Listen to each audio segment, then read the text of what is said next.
My name is Isidro Garza.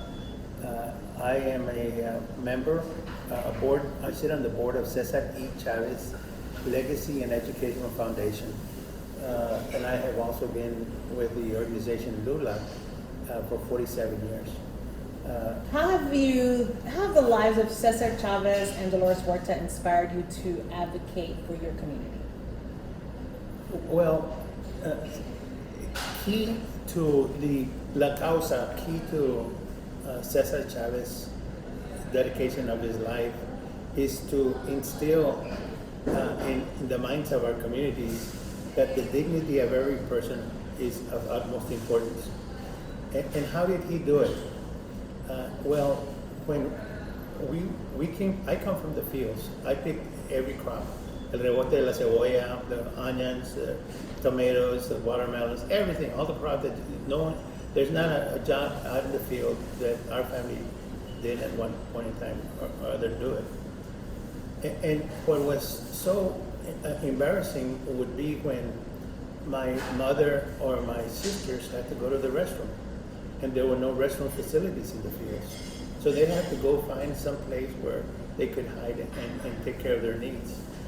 And that's the center of dignity, and Cesar Chavez fought valiantly for that, for clean water at the end of the mile-long surcos or rows. And then the water that was there was hot and it was dirty, and we drank from a can. And the wages were very low, and they continue to be low. And those are the essential jobs that many times we take for granted. And so Cesar stood up for the dignity of all of those people, and did change the attitude throughout the country, in particular with his very successful no uvas, no grapes, a boycott that ended up having international implications, and eventually laws were changed to where some of the conditions in the farms, in the fields, were improved. Dolores Huerta was right there with him. Dolores Huerta, when Cesar Chavez passed away, Dolores Huerta, in my mind, should have been the next person to continue the Cesar Chavez leadership. But for whatever reason, and all of the young students, all the young ladies, probably the reason that she didn't continue was because she was a lady, she was a woman. And we still have within ourselves, somehow, I mean, she's the one that most deserving of the continuation of the leadership, yet it was not offered to her. So it's that struggle. She was a teacher, Dolores Huerta was a teacher, and she gave up that life to get, she knew that the students needed more help than just the classroom. They needed to make sure that when the students came to our classroom, that they were not hungry, that they were their personal hygiene was being taken care of, and their clothing was okay.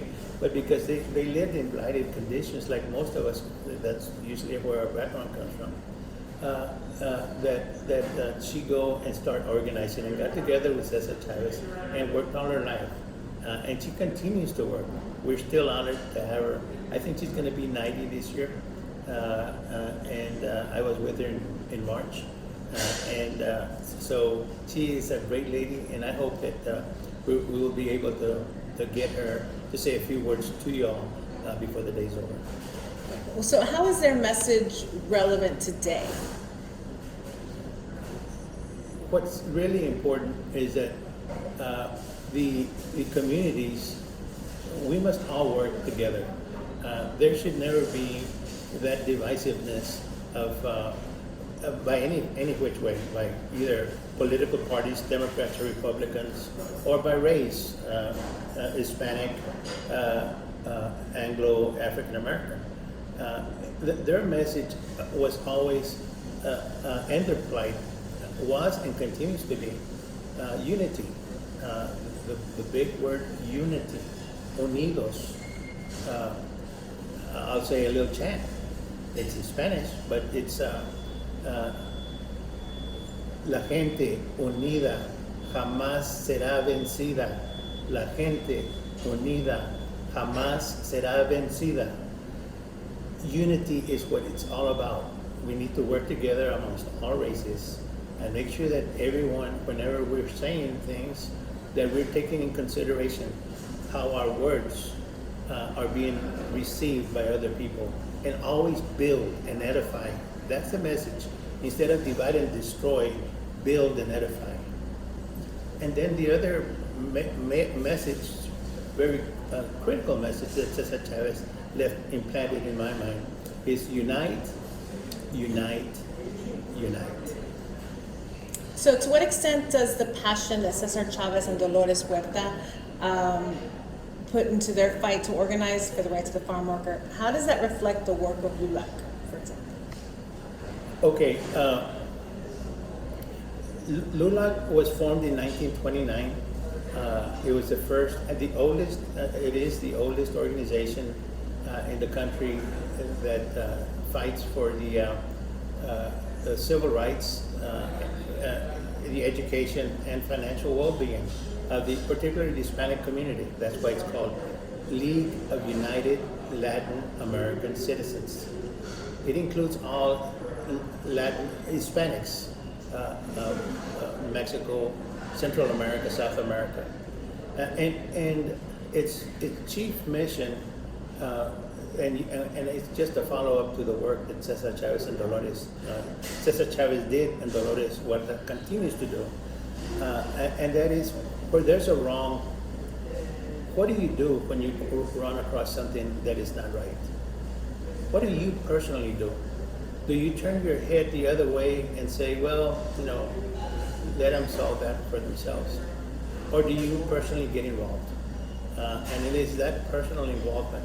I know that you have some great teachers, instructors, administrators, that you already have a liking of them, an affinity is called, an affinity to them, that they are making every intent that you don't follow the rough road, but instead to help get on the paved road so that you can get further and accomplish more for you, for your family, so that the well-being of your family improves, and for the community.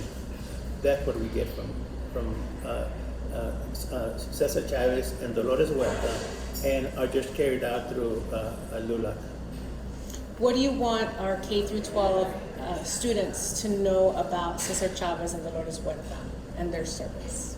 Yes. Be able to relate to whom they are. First of all, find out about their story. After you finish today's session, go and read about them. Google them, and you'll find many good stories. Cesar Chavez went to war. He was a veteran. He was in the Navy, and then he came back and he did the work that he did. He never made over $3,000 a year by choice.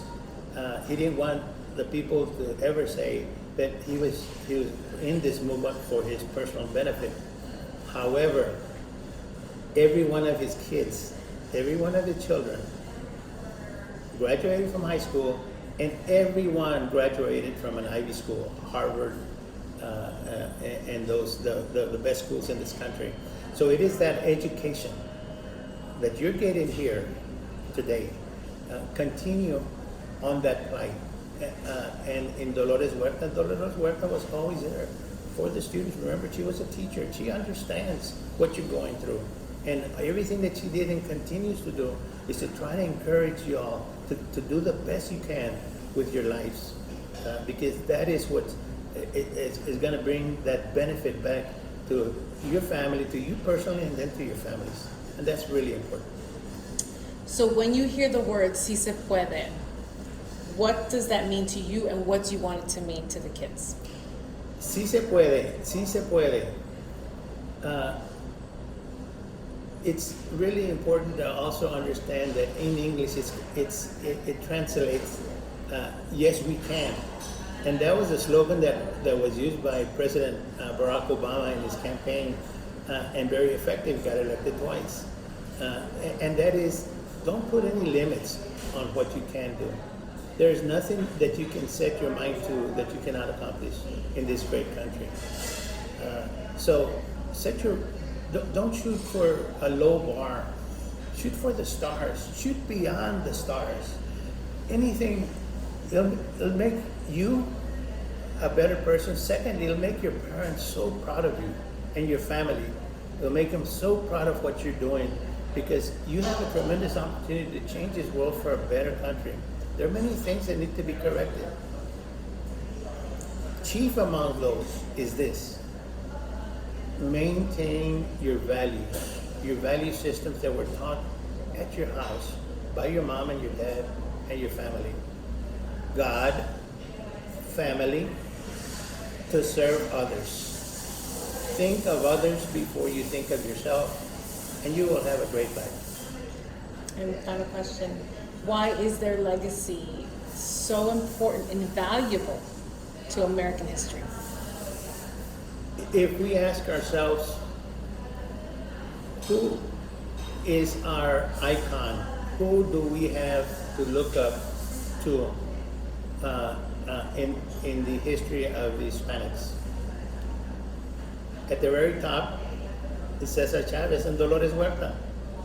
And really, I can't name another person, another individual that's even in their own category. So the legacy that we need, remember, the organization that I belong to is called Cesar E. Chavez Legacy and Educational Foundation. Educational is you, getting your education at your schools.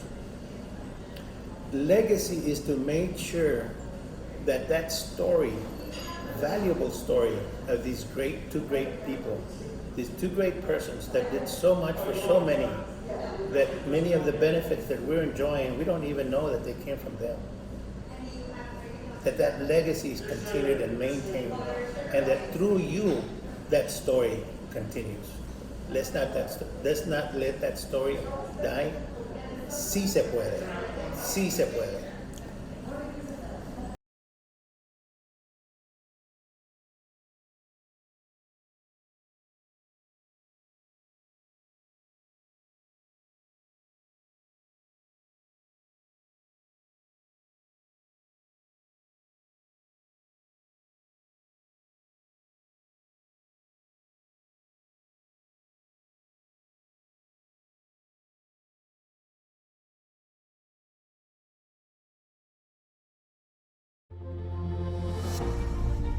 His fight turned into a movement.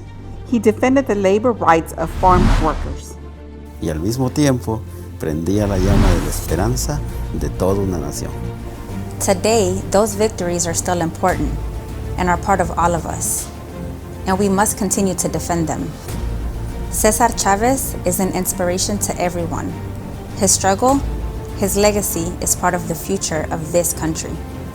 Siempre contó con el apoyo y fuerza de Dolores Huerta, quien desde entonces y hasta el día de hoy sigue apoyando la causa de los trabajadores agrícolas y de las clases desprotegidas. El deseo de los trabajadores hispanos estadounidenses de que tuvieran un mejor futuro se convirtió en realidad, como solía decir Chávez, sí se puede. Yes, we can. Yes, we can. Cesar Chavez and Dolores Huerta represent dreams, desires, and the will to never give up. Today, more than ever, we continue to remember and defend the ideas of Cesar Chavez. Hola, yo soy Dolores Huerta. Yo trabajé junto con Cesar Chavez, organizando a los trabajadores del campo, educándolos que ellas tenían poder para cambiar sus situaciones. Y ese mensaje también le quiero dar a todos los estudiantes del Distrito Escolar Independiente de Houston, porque nosotros tenemos mucho poder y siempre tenemos que usar nuestras voces. Si se puede, lo podemos hacer.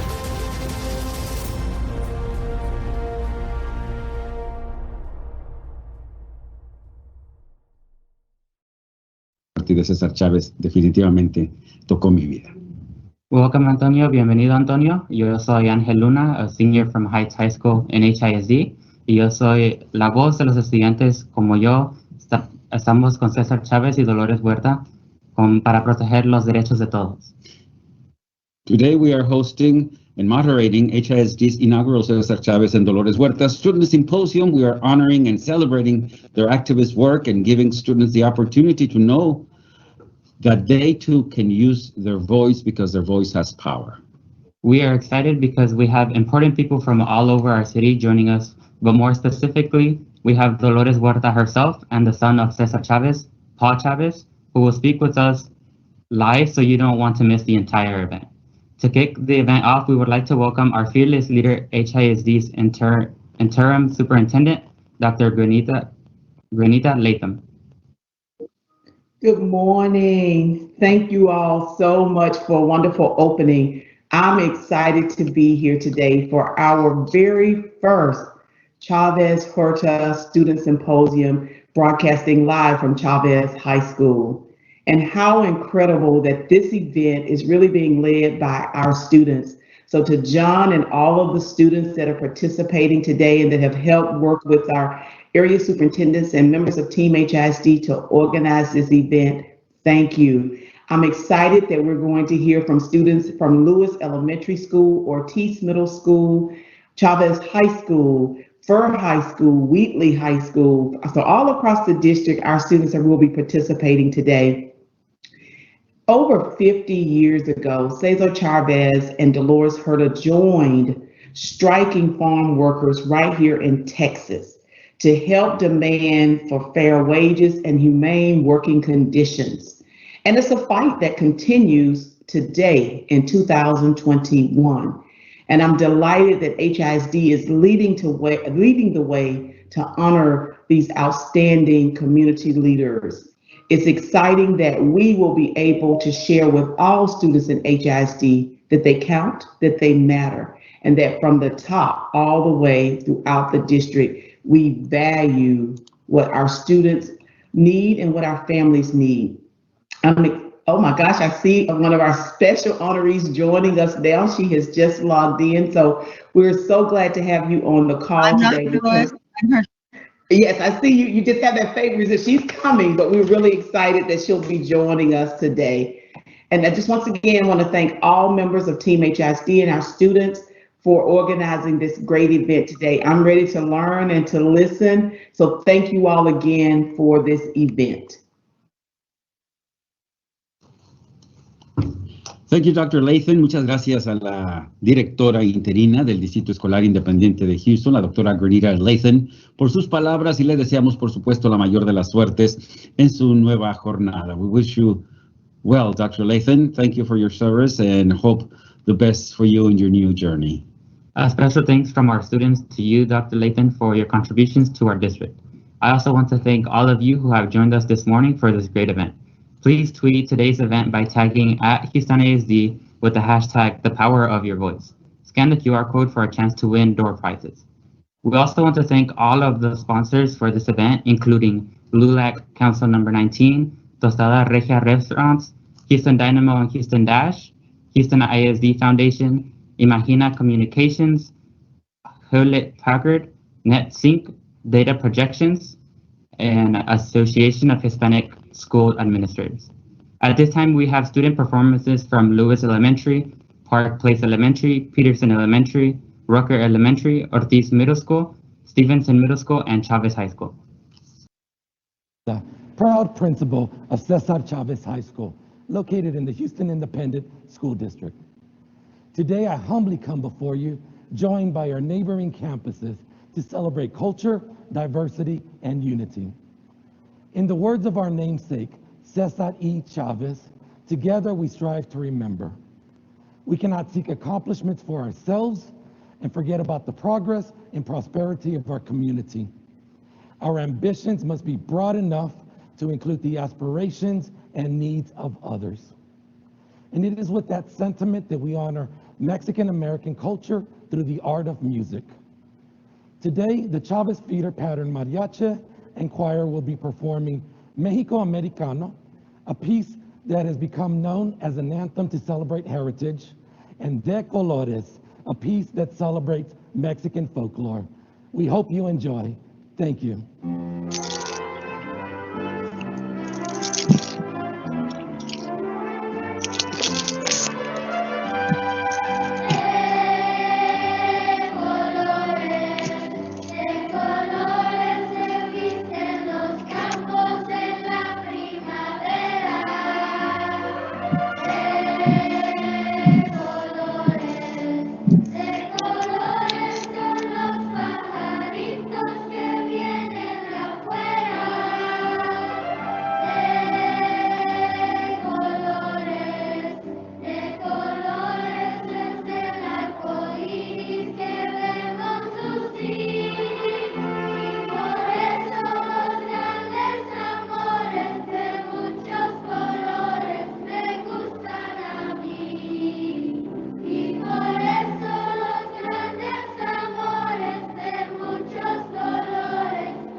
Marisa, we have a very special presentation.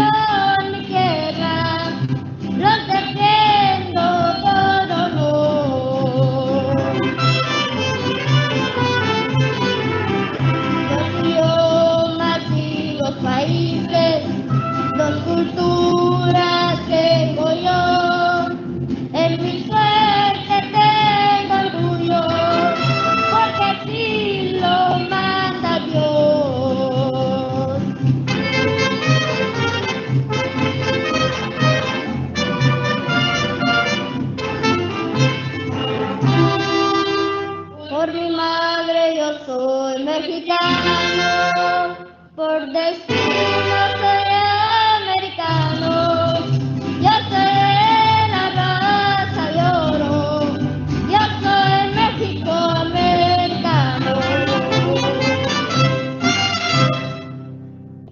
Excelente, muchas gracias a todos los estudiantes que participaron en estas, para mostrarnos su talento. Thank you very much, everyone who participated.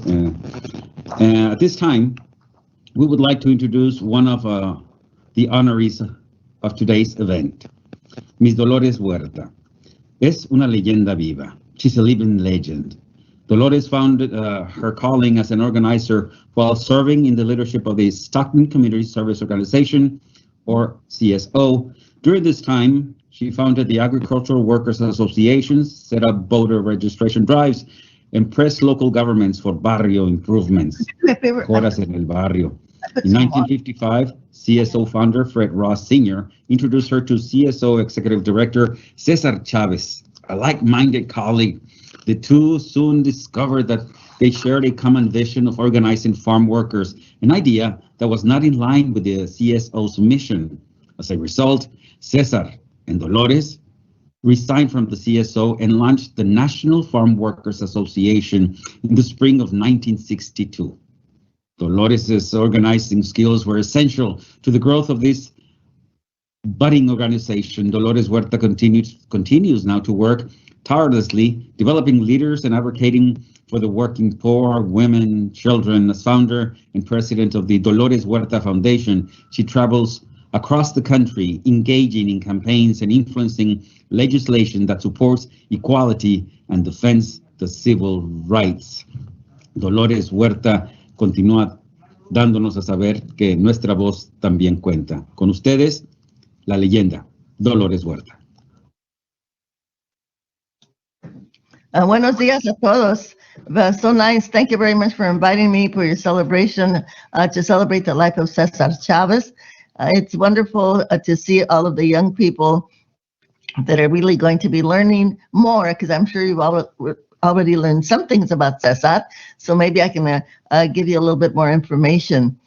One of the things that a lot of people don't know is that Cesar Chavez never really had a chance to go to high school. His family had to travel following the crops after they lost their own ranch that they had in Yuma, Arizona. And that was during the Depression, when a lot of people were losing their ranches and their properties. And the banks would lend money to the Anglo people, to the white people, but they wouldn't lend money to the Latinos so that they could keep their properties. So the whole family had to start traveling, and they left from Arizona. They came to California, and they had to travel following the crops all over the state of California. And sometimes we wonder why things happen. Sometimes bad things have happened to people, but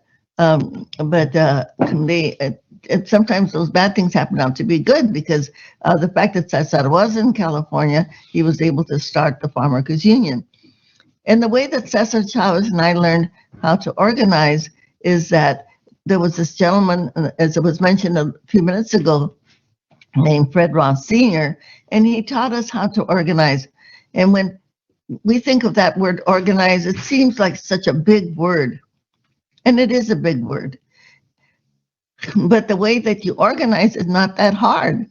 Basically, you just have to get one of your friends or somebody that you know to kind of help you when you want to do something. And whatever your goal is, that you have to be confident that you are going to be able to reach it. But sometimes we can't do something by ourselves. We have to get someone to help us. And that's the way that Cesar, his wife, Helen Chavez, and myself, that we started. We started asking a few people at a time, talking to them in their homes, telling them that the conditions of the farm workers were so bad. It was so bad that they did not even have toilets in the field where they were working. And you can imagine what that was like, working out there. You're miles and miles away from the nearest gas station. There's nowhere for you to go to the bathroom. And so this was one of the terrible things. And this is the way that the workers were being treated. They also, working in the hot sun, they weren't given drinking water. They weren't given relief periods. And so we knew that we had to change that. But the main thing is that we had to tell the workers, nobody is going to do this for you. You have to do this for yourself, okay? And so eventually the workers, they understood that. They got together, they did marches, they stopped working. But again, knowing that we couldn't win, we had to go out there and ask people all over the United States. In fact, even over there where you live, there were people that came forward and they helped us. And what they did was not that hard. We just asked them, okay, could you please not buy any grapes? Okay, stop eating grapes. Don't shop at the stores where they are selling grapes. And we were able to get 17 million people all over the United States, in Canada, in Mexico, in Europe. People stopped eating grapes. And once that the growers felt the pain in their wallets because they were losing money, then they decided to give the workers what they needed. Okay, there's one other thing that I want to mention to you that we did a lot in the Farmworkers Union, and we still do today in my organization, the Dolores Huerta Foundation, is that we register people to vote. Because the only way that we can make sure that what we want to happen is it's got to be written into a law. And I know there have been a lot of marches, a lot of protests, a lot of picket lines, but for the things that the change that we want to happen, but it's got to be written into a law so that we can make sure that it will happen, that it can be implemented, that it's enforceable, and that somebody will be held accountable, okay? Just remember that. And there are some really important laws right now that we have to work on. And I'm going to mention them to you because you can also help to make these laws pass, and I'll tell you how. All you have to do is send an email to your senator. Yes, you have 2 senators there in Texas, and we want them to help us with these laws. And you and your friends and your family, your neighbors, all they have to do is send an email to the senator, and I'll tell you what the laws are, okay? One of them is called immigration reform, because we have a lot of undocumented families, in our community. And we want to see those undocumented families be able to get their status legalized in the United States. And this law is called immigration reform, okay? So if you can just, as I said, and maybe some of your teachers can help you do this, because it just takes a few minutes to send an email to your senator and ask them to please vote for immigration reform.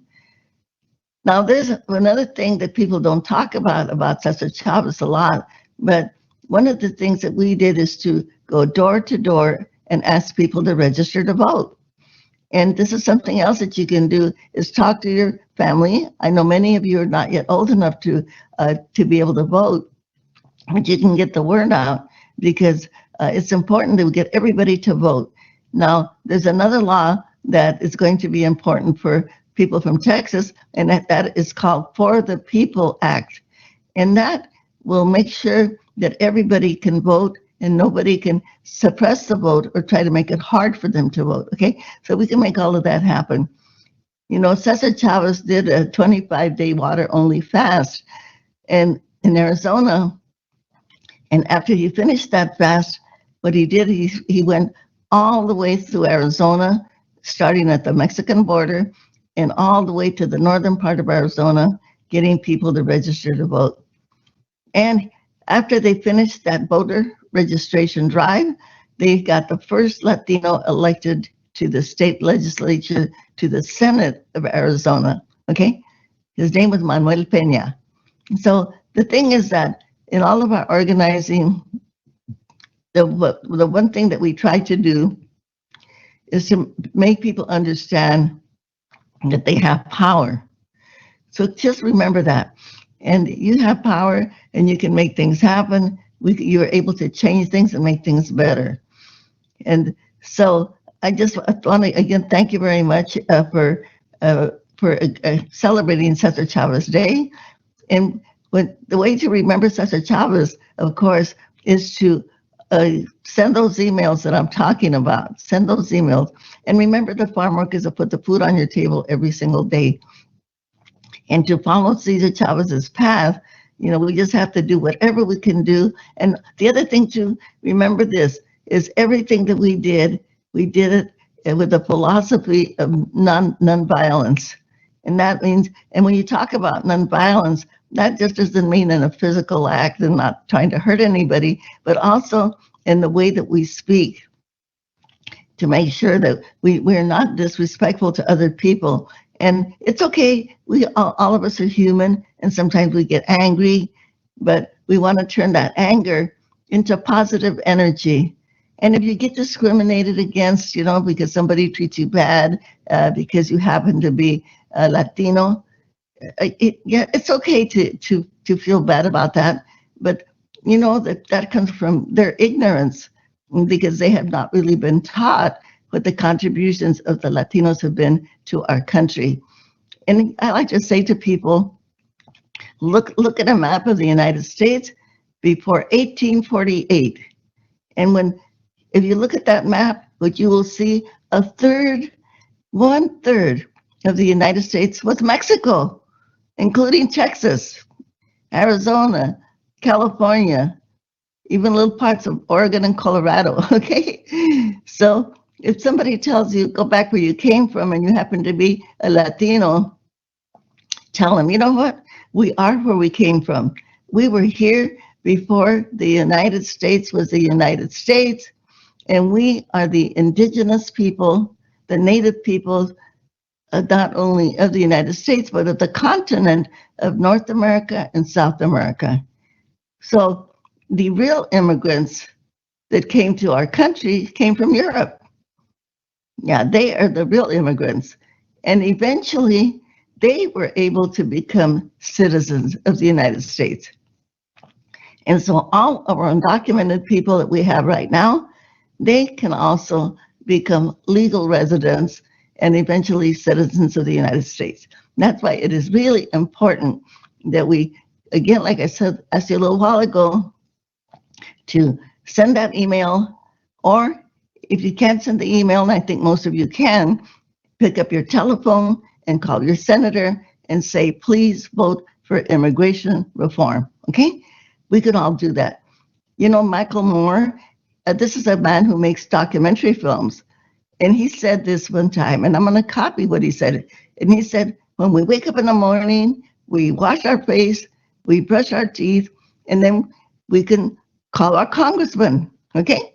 Call our congressman. It's very easy to do, because it's very important that all of us, each one of us, that we engage in the political work in our nation so we can end the racism, discrimination against people of color. We want to get rid of white supremacy and white privilege, okay? And we also want to end the sexism, discrimination against women. And because remember, everybody, men and women, girls and boys, we're equal. We may not be as strong as the guys are, but we're, you know, otherwise we're equal. So we can remember that. And also, we don't want to discriminate against people from the third gender, discriminate against people that are LGBTQ, because we want to respect everybody. And I want to leave you with the words of another great leader, Benito Juarez. Benito Juarez was the president of Mexico after they got the independence from Spain. And Benito Juarez had these really, really powerful words. El respeto al derecho ajeno es la paz. Respecting other people's rights is peace. Let's remember that. Respecting other rights is peace. El respeto al derecho ajeno es la paz. So just remember that. And we always want to respect other people, the way that they live their lives, because it doesn't affect our life. So anyway, thank you again for celebrating Cesar Chavez Day. In the Dolores Huerta Foundation, we are fighting against discrimination in our schools, against Black and brown students. We have sued our school district here where I live because of the discrimination. And guess what? We won, okay? We won. So we have to keep fighting for justice and doing everything that we can do within our own power to make things better. One last thing, I want to remind you of this really important phrase. If I could ask all of you right now, because we're in the virtual world, I would ask you one big question. who's got the power? And I would want you to say, we've got the power. And when I say, what kind of power? You would answer, people power. So never think that you don't have a voice. Don't ever think that you can't change things in our world to make them better, because all of us together, we will do that. We will keep fighting for the day when you can have free college for everybody, free healthcare for everybody, like they have in Europe, like they have in some parts of Latin America, like they have in Cuba. And Cuba is a country that's a small country and it's a poor country, but everybody has free healthcare and free college education for everybody. So working together, we can make good things happen, like Cesar Chavez did. So, si se puede. Gracias por invitarme. I wish you all a really good Cesar Chavez Day. Thank you. Muchísimas gracias a Dolores Huerta por esas palabras de inspiración. Several things I'm just going to touch on that you said, Ms. Huerta. Sometimes bad things happen and students get discouraged. But like you said, something happens. Some things happen for a reason. And that's why Cesar Chavez was able to become Cesar Chavez, because of a bad situation of their family. And I love what you said. You have to do this for yourself. Si se puede. And do it for yourselves. Thank you very much. Thank you. I was also inspired by Dolores Huerta and hope you are too. We see lots of people joining us. Please don't forget to tweet and tag at Houston ISD the power of your voice. Please scan the QR code for chances to win door prizes. Tienen que introducir. Ok, vamos a presentar a los miembros de nuestro panel que estarán participando. Creo que eso es primero. Esto va a ser primero. Announce some winners of door prizes. And now we're going to announce some winners of door prizes. Our first would be Dolores Perejon from Helms Elementary School. Our second winner would be Madison Petaway from Westbury High School. Our third winner would be Mayra Perel from Land Trip Elementary School. Our fourth winner would be Ava Graves, Young Women's College Preparatory Academy. And our last winner would be Stephanie Garcia from Sam Houston High School. Great. Felicidades a ellos. Ahora sí presentamos al... Belén Delgado. Sí, nuestra primer panelista es Belén Delgado. Belén Delgado is the Youth Education Intern at the Dolores Huerta Foundation. She is responsible for helping support her department with parents and students in the work of education in the Central Valley. Next, we would have Johnny Mata. Johnny Mata has spent more than half of his life raising awareness of civil rights violations. Through his experience, he's learned the ins and outs of the criminal justice system, despite never attending college. He grew up in the Houston 2nd Ward. He worked various jobs as a kid, as a busboy, selling newspapers, and at a tailor shop. He got his GED when he served in the military during the Cold War and the Vietnam War. Mata joined LULAC, an organization that he's been a part of for nearly 40 years. He has served as Texas State Director of the organization twice, in addition to holding several local positions. He believes that you always have to be aware, bring people up with you, so when you're gone, it was not about your legacy. It's about what did you really accomplish. Other than being on camera, people reading on the paper, accolades and awards, you can't take them with you. Now we also welcome Judson W. Robinson III. He's a third generation Houstonian with a varied background of business, politics, and community service. He attended Ebert Elfer Junior High School, St. Thomas High School, and Fisk University, received his Bachelor of Arts in Business Administration, and is also a licensed realtor. He began his professional career at IBM in marketing and was a leader in sales, marketing, and account management. Our fourth panelist would be Jose Hernandez. He is a senior at Sam Houston High School and also enrolled at Barbara Jordan Career Center, where he is studying marketing. He is an active member of the Sam Houston Band as a drumline section leader. His birthday is on mid-5th, which he values. He is a young, budding entrepreneur and wants to study marketing in college. One day, he hopes to start his own real estate business and flip houses. Currently, he is selling phone accessories and photography for current employment. We also welcome Angel Elizondo. He is a senior at North Houston Early College High School. He has been involved in many leadership roles throughout his academic journey that have taught him how to act on issues that he is passionate about. He is a climate and public education activist and participated in meetings with political leaders. He's interested in politics and love public speaking, so we welcome Angel Elizondo. Our last panelist would be Isidro Garza Jr. He has been a LULAC member for 47 years. He's a graduate of Casa 73 in mechanical engineering from Texas A&M University. He also worked as a board of directors for Cesar Chavez Legacy and Educational Foundation. Mr. Garza marched with Cesar Chavez in Calexico, California, protesting the killing of Rufino Contreras by ranchers for trying to organize lettuce workers. He also picketed the Martinez for a respectable living wage for all working men and women. He's also the recipient of the Cesar Chavez Advocacy Award by SECLEF by Jaime Martinez.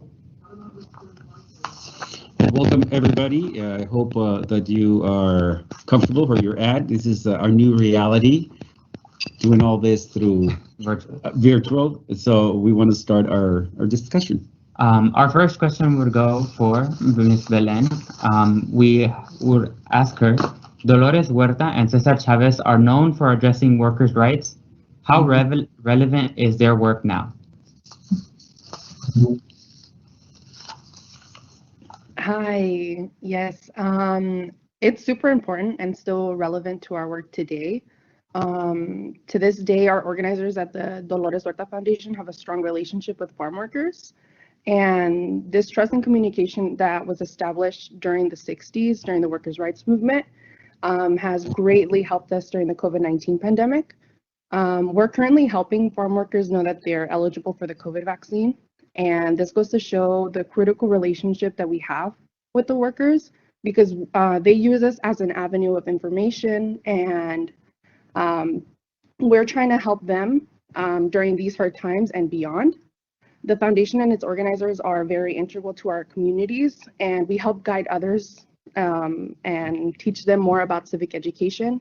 So the work that Dolores and Cesar Chavez started in the 60s has really helped us, has really continued our work to our present day, right? And we continue this work by having workers' rights trainings to this day, also teaching about the census, voting rights, just like Dolores said, and just as a whole, teaching more and more of our community about civic education. Excellent. Thank you. It's an excellent answer. We now want to engage with Jose. Jose, this question is for you. Many of us have been in situations where we have felt our voice was not valued. How have you dealt with that throughout your life, let's say, and how were you able to have the courage to speak up para que se oiga tu voz? Well, to start, you got to listen to your own voice, your own spirit, what you believe. Too many people grow up and they listen to their surroundings more than they want to listen to themselves sometimes. And doing that, they don't chase their dreams, or they don't do what they believe in. So, deep inside, you have to listen to your own voice before you decide what other people decide for you. You have to decide what you want to do for you. That's what I believe. Gracias, José. Y es cierto, primero tienes que escuchar tu propia voz. You have to listen to your voice and let that voice guide you. Thank you very much. The next question goes to Angel Elizondo. One person just wrote in the chat, I have heard that some students are taking food from school because they do not have enough food at home. I am concerned about these students. How can I get started advocating for them at my age? Well, first and foremost, it's one of the easiest things you can do because it's very local. It's within your school. I've personally done it myself. A lot of students, when they come to school and there's a lot of leftover food that is provided from the school, they collect it and take them home. So I encourage students that see some students taking their food home to go and collect and have some drives and collect the food in order to provide to those students who don't have the 3 meals a day that everyone should have at home. Thank you very much for your answer. We want to go to Mr. Robinson. With all your experience, Tell us about a time when you came across a challenge in your advocacy work, or how did you stay motivated when there's a problem? Well, first of all, let me thank all of the esteemed panelists, especially our young panelists, Mr. Angel, Elizondo, and Jose Hernandez. We're just so proud to have you guys use your voice today. I think that one of the things that we always want to look at is how do we play our own unique role in the effort.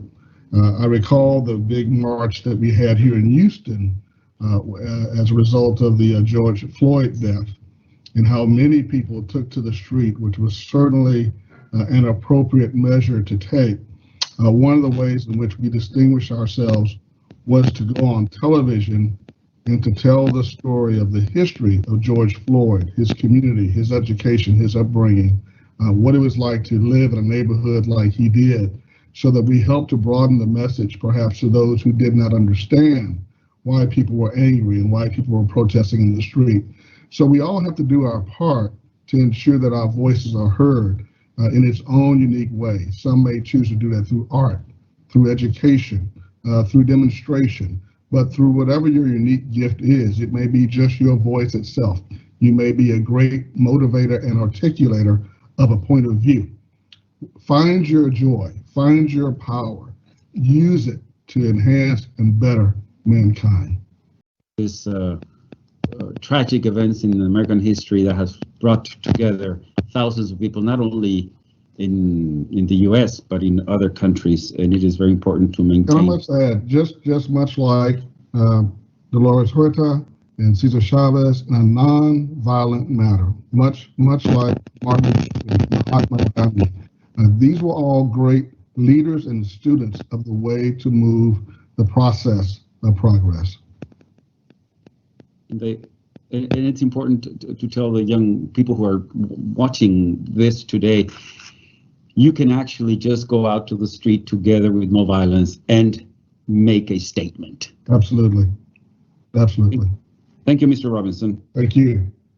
Next, we will have Isidro Garza. And that question would be, what advice do you have for students who are beginning their journey of advocating for what they are most passionate about? Okay, very good. I'd like to say that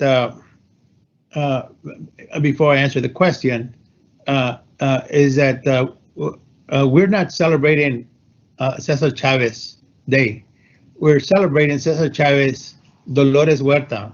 Dolores is very humble, and she gave it all to Cesar Chavez. But in Houston, we're celebrating her also and her accomplishments. That's just a clarification. And now, as far as vision and emotion of the people, of the students, you are the future. You are the legacy. What you're doing today is really important. That we remember two icons that we can have an affinity to. They look like us, and therefore, one day you too can be that icon. I ask you, how many other Hispanics do we have at the level of Cesar Chavez, Dolores Huerta? There is nobody else. They're in a league of their own, and we're honored to have them. And what did they stand for? Human dignity. That flag that's behind me, those flags that you're going to be receiving, the red is for the sacrifice, the white is for hope, and the eagle is for dignity, the center of La Causa. And it's when she talked about restrooms in the fields and clean water and respectable living wage, that's at the heart of human dignity. How can somebody raise a family on meager wages, and they spend and yet others get all the benefits, the economical benefits of our country? So focus in on those things that you have a passion, just like Cesar Chavez, just like Dolores said. She started by saying, okay, let me go get my friends. Do the same, students. The responsibility of making the changes that our country needs, and there are so many areas that our country needs to improve. It's a great country. We love it. But at the same time, it can be better. And that is in your hands. What you make a passion will be the legacy that you will leave for your kids and grandkids. My grandkids have been marching in Cesar Chavez March. They were in strollers in San Antonio. We do a 50,000 people march there. This is a good start today here in Houston. And I would love for you all to continue and enjoy that march that you're going to do after this session. Thank you and God bless you. Isidro, muchas gracias por sus palabras. And it is true, we are celebrating the life and the legacy and the work de Cesar Chavez and Dolores Huerta. And I noticed also that she's very humble and she gave it all the honor to Cesar Chavez, but she also has been part of this wonderful journey for human dignity, and that is wonderful. Now I want to ask Johnny Mata, and I know Johnny Mata since I started working television back in the 90s here in Houston, and every time we want to interview someone in reference to human rights, to la lucha por los derechos de los inmigrantes, we always call Johnny Mata. Johnny Mata, why is it important that we still continue esta lucha? ¿Por qué continuar esta lucha? What else can we do? Thank you. Muchas gracias por tus palabras. Could you repeat the question because the audio was kind of... Sí, ¿por qué es importante seguir luchando hoy en día, en el año 2021? Gracias por la pregunta. Es muy importante porque las personas de color, y lo digo porque somos tan diferentes razas en los Estados Unidos, comenzando con los líderes, la cultura y conocimiento de cuando ellos comenzaron era mucho más diferente que la cultura de nosotros. Cesar Chavez y Dolores Huerta comenzaron los primeros pasos de los derechos de los farm workers, pero al mismo tiempo fue una labor tan grande y reconocida mundialmente que nos toca a nosotros y especialmente los líderes de hoy que sigan la lucha. Segundo, I want to thank all the students, congratulate them for their leadership and how they have coped with the epidemic during this horrible, tragic time. And you are the leader of tomorrow, and we expect that and much more in the future. Gracias, Johnny Mata. Muchas gracias por tus palabras, por tu trabajo aquí en la ciudad de Houston. Eres incansable y sigues luchando. La segunda pregunta va a ser para la señora Delgado. Who inspired you to become a leader? I think the person that greatly inspired me to become a leader was definitely my mom. My mom was born in Juarez, Chihuahua, and immigrated to this country when she was only 24, I believe. And so she came with two small children with my brother and my sister, and she has shown me my entire life to persevere and to be independent and to work hard. And so she definitely inspired me to be the person that I am today and to advocate for others who don't have as much as I do. And so I just like to give it to my mom. And well, later in life, I learned about Dolores Huerta, and she is also my second role model. And I see her in the office every day, so she's a continuous inspiration to me. And I hope that, I see definitely, right, we're dedicating a day to her, that we all see the greatness that she is and the inspiration and role model that she is for all of us. Gracias por tus palabras. Entonces, continuamos. Hay varias preguntas que quiero hacer y no sé a quién hacérselas, así es que el que me guste contestar. Hay un dicho en español que dice, en el momento de tomar una decisión, podemos cambiar nuestra vida. At the moment we make a decision, we can change our lives. Perhaps one of you can tell us what moment was that for you and how did you have the courage to make that decision and continue your journey into what you feel is a better life for you and your family? Well, I think oftentimes you're motivated by the the lives of other people. In my particular case, it was the lives of many people of the 60s. One in particular was my father, Judson Robinson Jr., who was the first African American elected to Houston City Council. And I'll just never forget his funeral, quite frankly, when the number of people that came to me to talk about the impact that he had on their lives from a policy standpoint, changing things for the better, so that not only that individual, but other individuals like that person had a better life moving forward. And so it demonstrated to me that if not for the life of Judson Robinson Jr., there would not be more equality in the city of Houston that we now experience and take for granted. And so it motivated myself and, of course, thousands of other people to seek higher goals, to perceive the world in a way it could become, and to not settle for the way that it is. So I think that as we all look around our community, we see people like a Dolores Huerta or a Cesar Chavez, or maybe even the students on today's call, and know that if they can do it, and if they're requesting more justice and willing to work for it, then we too should be motivated to do the same. Thank you, sir. Very good advice and very good thoughts about how we can still fight, or we can continue with this journey of la lucha for equality. I just want to remind you all that we have questions coming in from the chat. And so if you have a personal question that you want to ask any of the panelists specifically, that you can send it to them and we'll ask it here. One of the questions is, Georgia, Texas, and other states are passing laws that limit voting rights. How do we fight against them? Any other panelists would like to take this question?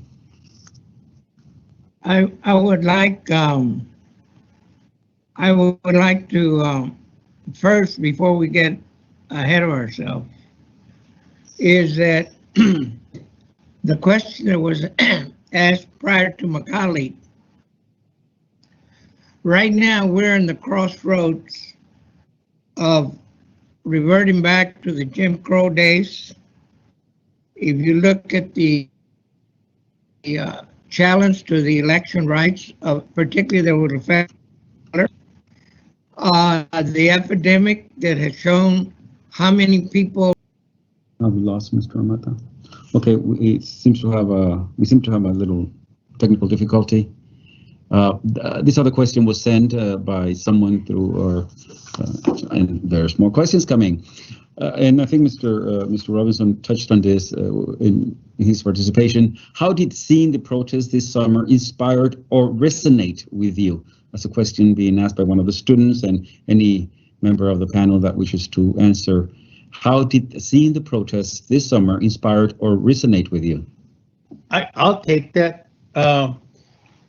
And I'm going to throw that question right back at the students. What will you do when you see something that's wrong? Will you just turn your head the other way and say, well, let them take care of the problem their own way? Or will you stop what you're doing? We're all busy. There's no difference between the student and the business owner. We're all busy and we have our own schedules. But when you see something wrong, what do? If you see something wrong and your conscience leads you to take action, do it. So That's how I see things that should be corrected, righted, and I challenge the students. There are those who will not want to get involved, and that's okay. That's how they choose to live their lives. Dolores Huerta, Cesar Chavez were not like that. They took the matter into their own hands, saw the problems that were in the fields, and worked to correct a lot of those issues. So I encourage y'all to continue. I see a lot of bright minds. I am so hopeful. I'm on the white part of the flag. Hope for a much better America because it's going into those very capable hands of the students that are here. I Thank think you we're very starting much. to Yes. continue to see that. Now, such a great question. I just wanted to tag along, where students now are rallying against bullying. They're rallying against LGBTQ rights, not against rights, but in support of everyone's rights as it relates to that community. Martin Luther King once said, injustice anywhere is a threat to justice everywhere. And certainly as you guys see it, use your voice to stand up against it. As mentioned, you know, we're all busy. We all have other things to do. We can always wait on someone else to intervene on our behalf. But nothing stops you from being a leader. Nothing stops you from using your voice to make yourself heard, because as Mrs. Huerta said, you know, it starts with a group of friends.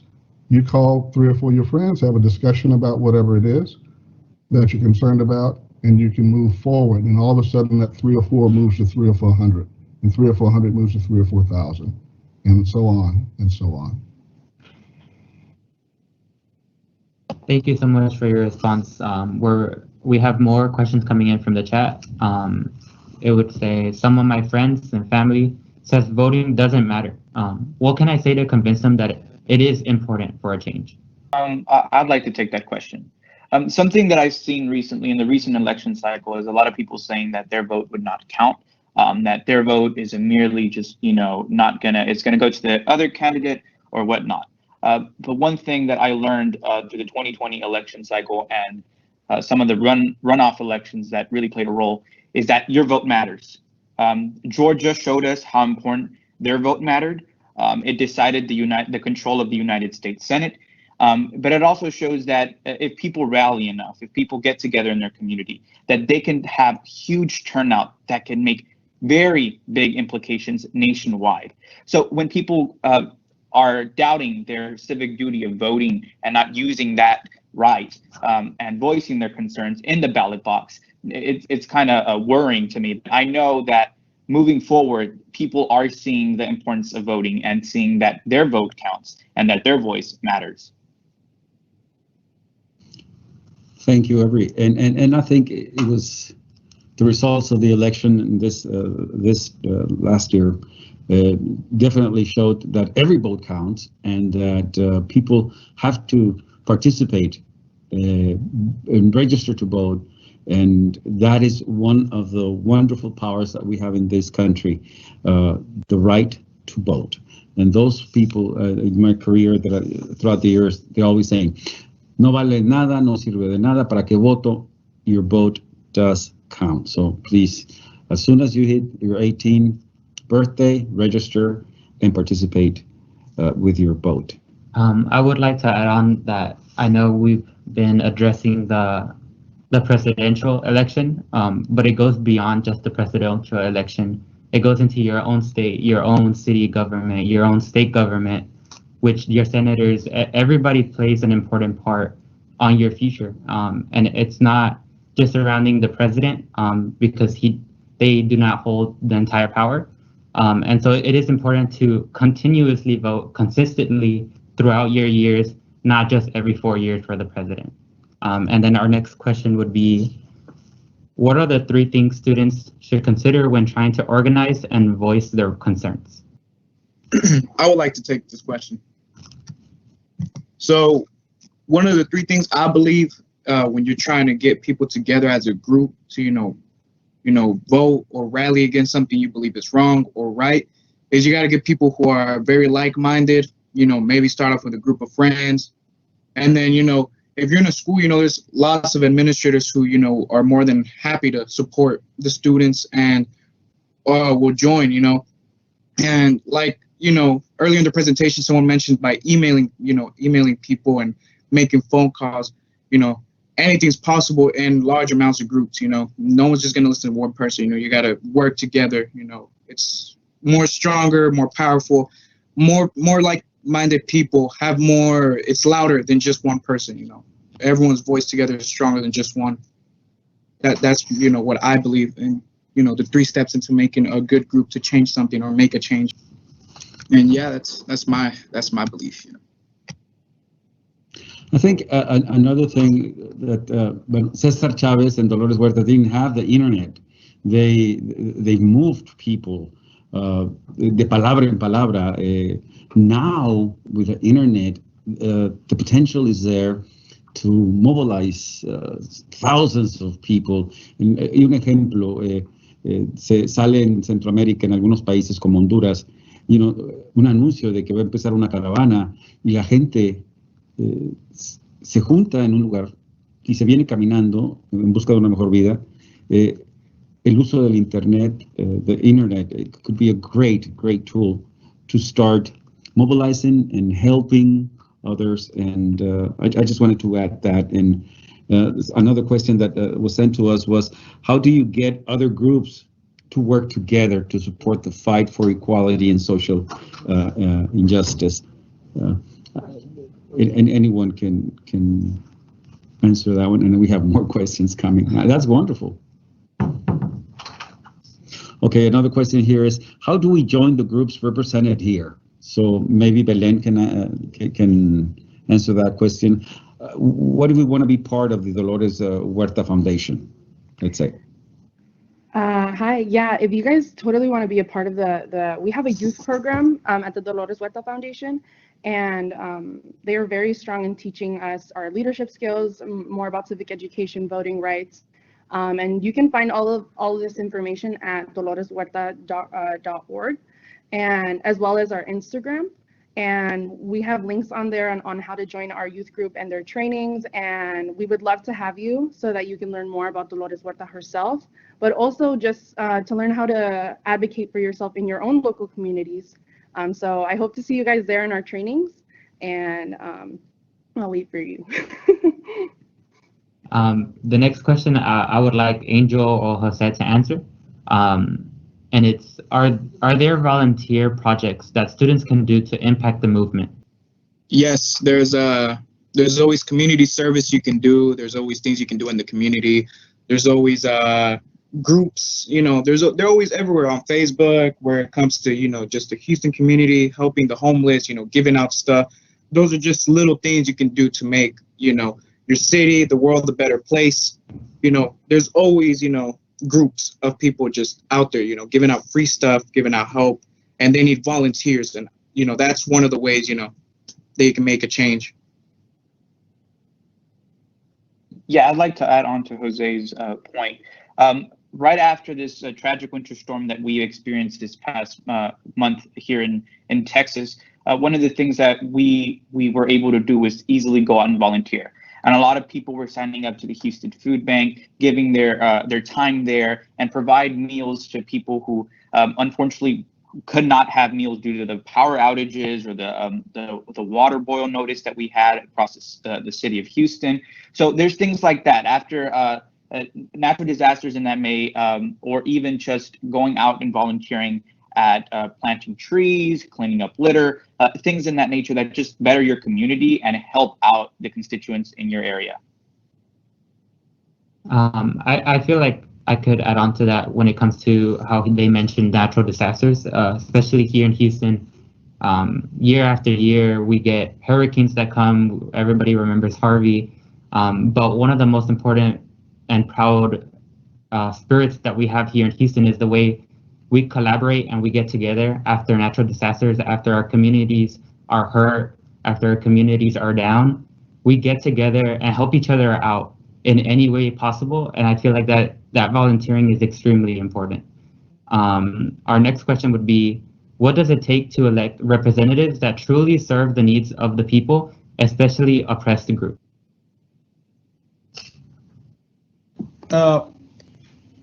I'd like to answer a previous question that was asked, or just give information. It had to do with how students that want to get involved, how do they get involved? Just recently, Miss Elena Silva Leal from Wheatley High School has joined our council, and she is being considered. She's a nominee for the deputy director for student activity. Contact her. She's going to organize, and hopefully next year, when we have the national election, one of you students that is listening to this broadcast will be the national president of the youth, with a lot of activities that it takes to. And obviously, you have the ganas, the will to do good. Contact her and join that youth group for LULAC. I think I have a question for the panel. We live in this society nowadays that we believe being successful depends on how much money you make a year. And how can we combine being successful that way and being successful and giving our time to social causes? All of us are wired differently, I know, but how do you, anyone can answer from the panel, how did you become so socially conscious that you are willing to give part of your time to social causes? Let me try that, because I have two examples that are in our council. We have a gentleman by the name of Jacob Monty. He is probably one of the most successful attorneys, one of the richest attorneys in Houston, and he is working with LULAC and the La Causa.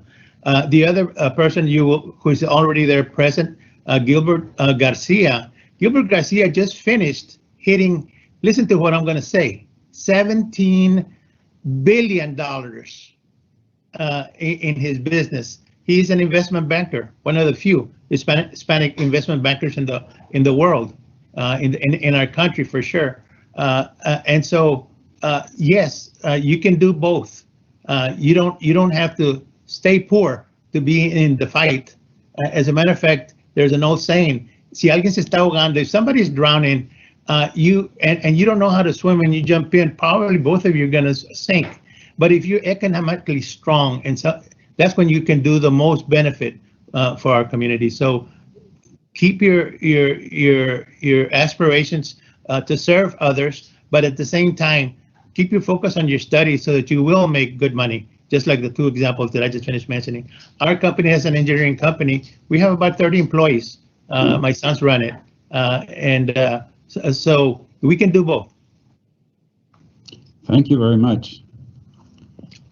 Part of what we do at the Urban League is we have an Urban League Young Professionals group, which not only kind of adheres to the mission of the Urban League, which of course is volunteerism, giving back to your community, being a good public servant, but also to ensure that you are on the right economic path, to ensure that you are putting yourself in a position to provide well for yourself and your family, and to give back to your community. These are all kind of fundamental teachings of the Urban League so that we can empower communities.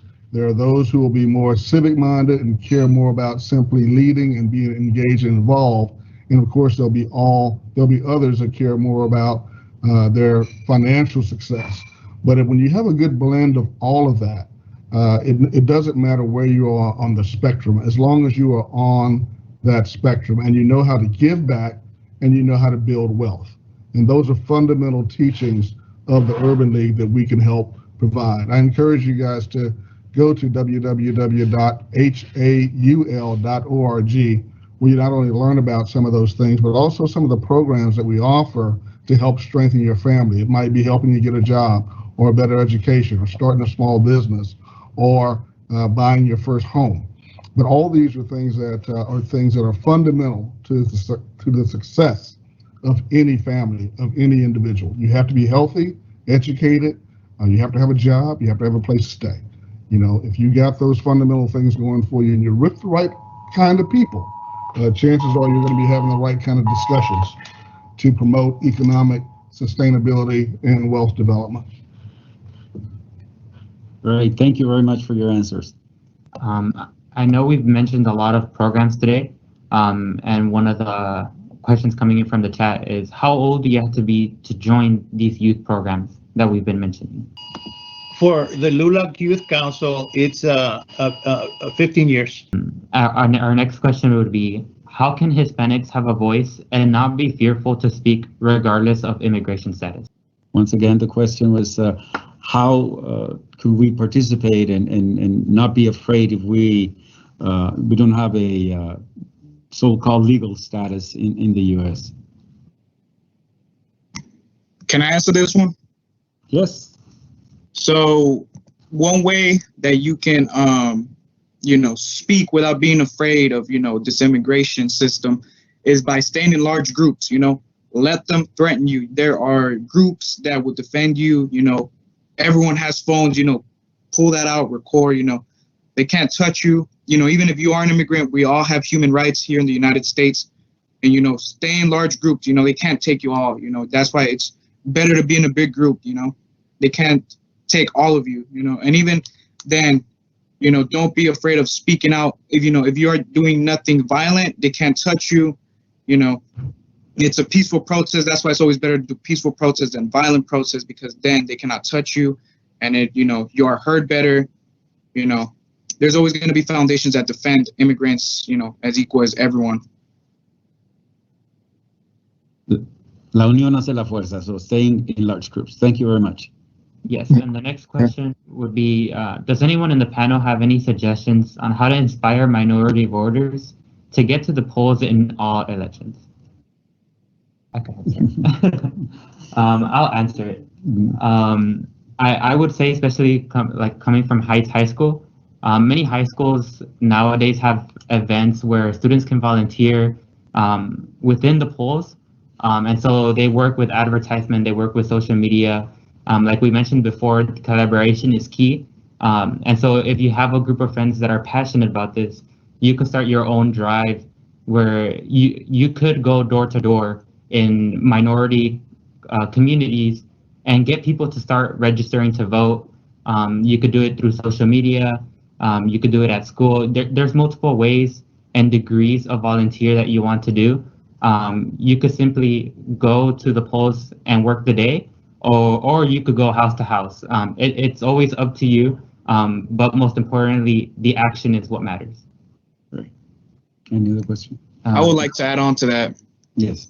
So one reason why, or a good way to convince someone to, use the right to vote is not just think for themselves, but, think of your family relatives who can't use that, to vote. A lot of people can't vote, use that to help your community. Every vote counts.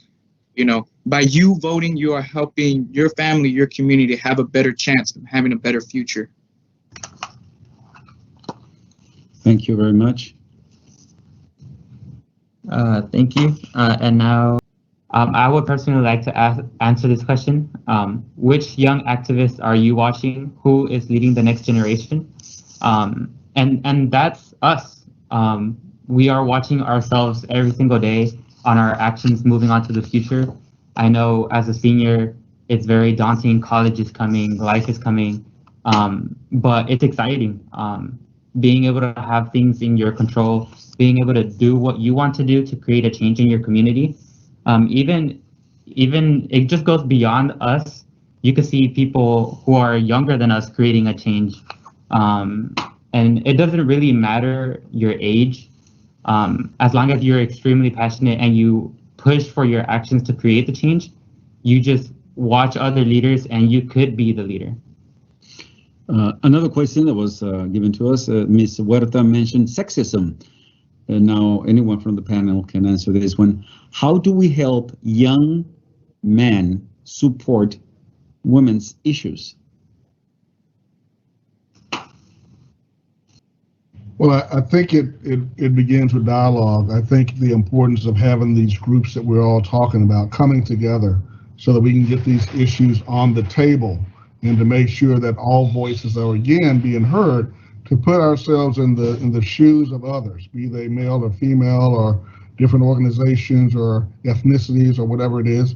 You have to be able to walk in another person's shoes. You have to be able to see it through the lens of their frame, to understand their point of view, and to allow yourself to learn, to seek first to understand, and then seek secondly to be understood. We have to listen to each other.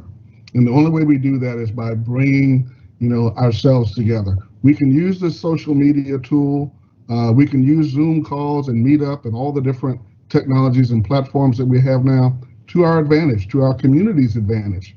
But we have to be strategic in our thinking and open to the possibility of learning from others and not just hearing only ourselves. Sorry. I'd also like to say, right, we have been conditioned to disrespect each other, and we shouldn't. We should obviously deprogram ourselves from doing that. It starts with respect. If we respect one another, then we're not going to have these issues. We're going to talk freely and let each other know how we're feeling about certain situations, if we feel invalidated, if we feel like we're not being heard. It all starts with communication and respect. If we don't respect each other, then we're not going to move forward from where we are today. And I think with open dialogue and listening to women, it's important that we continue this conversation about sexism in order to improve our daily lives and ultimately, solve all these world problems. I'd like to bring it around to Dolores Huerta's situation. After Cesar Chavez passed away, the board had to elect a new leader. And the board is mainly consisting of what? Males. So the next leader, official leader of the Cesar Chavez organization should have been Dolores Huerta. Why didn't she get selected? There's nobody that comes close to her. Yet that leadership role was not offered to her. So that's part of the consciousness that has to play in. Definitely. Okay, I think our responses here now were very connected to the next question, which is, what are you doing to train the next generation of leaders?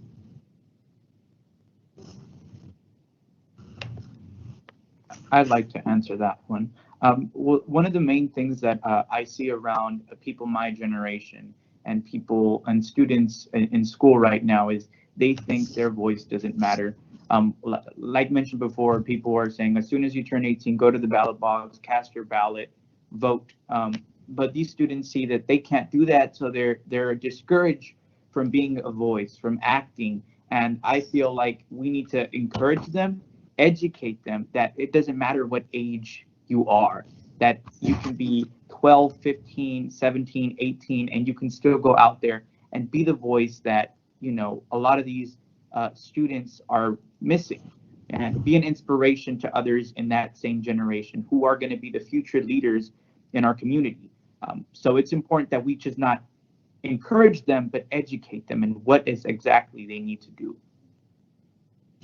Thank you. We're about to wrap up the symposium, but I want to give everyone a last opportunity to express a thought to help, to motivate our students who are watching in reference to their success and their new life or the life they're wanting to live. So we'll start with Belen, and then we'll go with Jose, and then Angel, then Mr. Robinson, and then Isidro, and then Johnny Mata at the end. So what could you say? Hi. Yeah. So my advice would just be, right, it's scary at first, but once you You know, just by coming today, you're already paving the way for yourself, right? You're already a leader. You're engaging in outside information and getting to know more about Dolores and Cesar Chavez's work. You're already a leader by doing so. So I'm proud of you guys for doing that, and I hope that you continue the work and learning more about others. And I hope to see you out in the sidelines once COVID is over. Thank you, Belen. Jose? Yes, no, just it's like your final thoughts in reference to what we've been talking about, the final thoughts towards the students who are watching. Well, you know, always try to do the right thing, you know, and if you see something going on and you believe it's not right, and if you can't do anything about it, find someone who can do something about it, you know, do small little things, you know, it doesn't cost nothing to be nice and, you know, try to be a better human being overall. At the end of the day, we're all just one race, and it's the human race, you know, we're all connected equally. We all bleed, we all eat, we all sleep, you know, just try to become the best version of yourself to help others and help others become the better versions of themselves. Yeah, thank you so much for your words. And then next we'll be going to Angel. Yes, I feel like students and people who are interested in activism, they need to find their inspiration, encontrar su inspiración. No solo eso, pero continuar con el trabajo que han hecho César Chávez y Dolores Huerta, que nos han enseñado cómo es protestar y marchar para las causas que nosotros creemos son muy importantes para nosotros. So keep in mind everything that Dolores Huerta and Cesar Chavez have taught us, because we understand that protesting, marching, and getting your voice out there is very important. So thank you. Thank you, Angel. Mr. Robinson. Thank you for this time today. It's been an absolute pleasure. Certainly I've learned a lot, and it's just so inspiring to hear from Jose and Angel and other young leaders, because I guarantee if you keep your eye on these young people, you will see them leading in the future. It is, in fact, a journey, ladies and gentlemen. The things that you're doing today will pay huge dividends to yourself and your community tomorrow and in the future. So I encourage all of you to begin the journey. I've had the pleasure of working with several people who come through our organization who were simply leaders amongst their peers, and I've watched them, and now they are Houston City Council members, or they are heads of national organizations, or they are executives within organizations of profit. So, don't be afraid. Go ahead and get out there. Sure, you're going to stumble around at first. You may make a few mistakes, but that's life. Life is a process. It's a journey. You learn from your mistakes. You grow from your mistakes. But if you don't begin to make them, you will never grow or learn. Good luck to you all. Thank you, Mr. Robinson. Mr. Isidro Garza.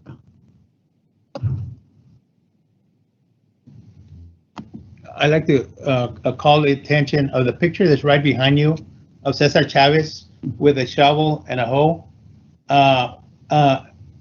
If you look at it with a little objectivity, that is his cross. He's carrying a cross.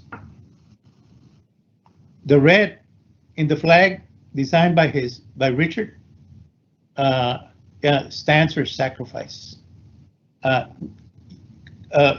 Wrongs don't get corrected without sacrifice, and you must be willing to make that sacrifice. And I see Thank Paul you very much. on the other end, and welcome, Paul. I speak from Cesar Chavez Legacy and Educational Foundation from San Antonio, the Jaime Martinez. Thank you. And finally, Mr. Mata, we have a couple of minutes.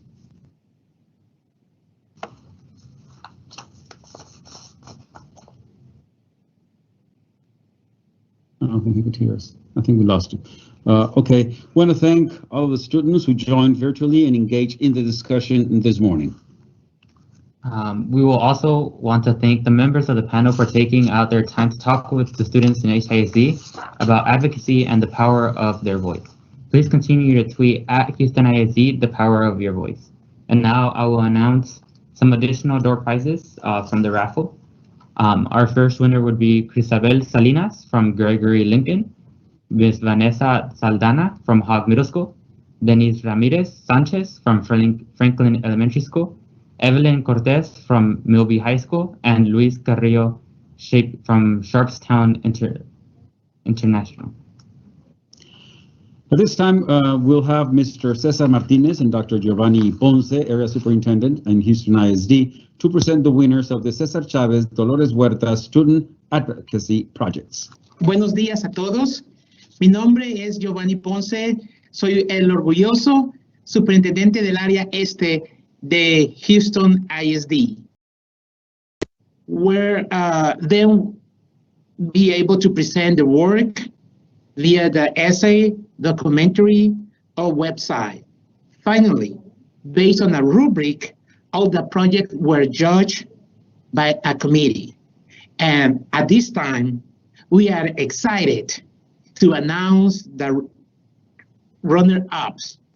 They are as follow. Howell Middle School, 7th grade, Luis Arajo. Hayes High School, 10th grade, Heidi Chapan. Black Middle School, 7th grade, Cornell Collins.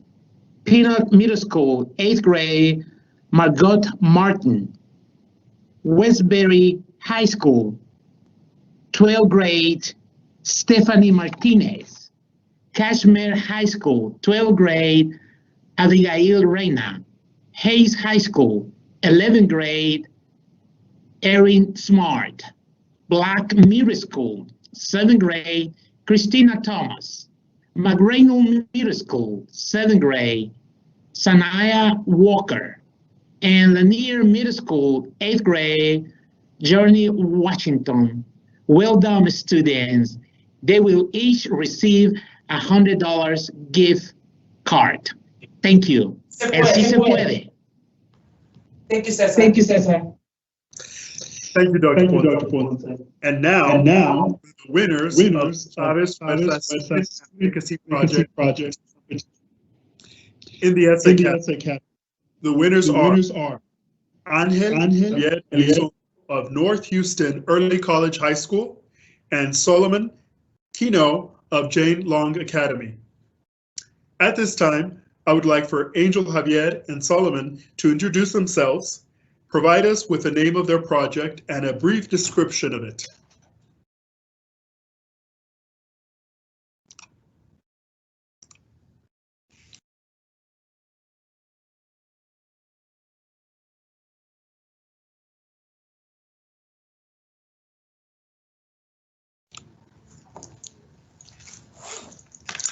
Okay, we're going to go ahead and continue. Pardon that pause and interruption.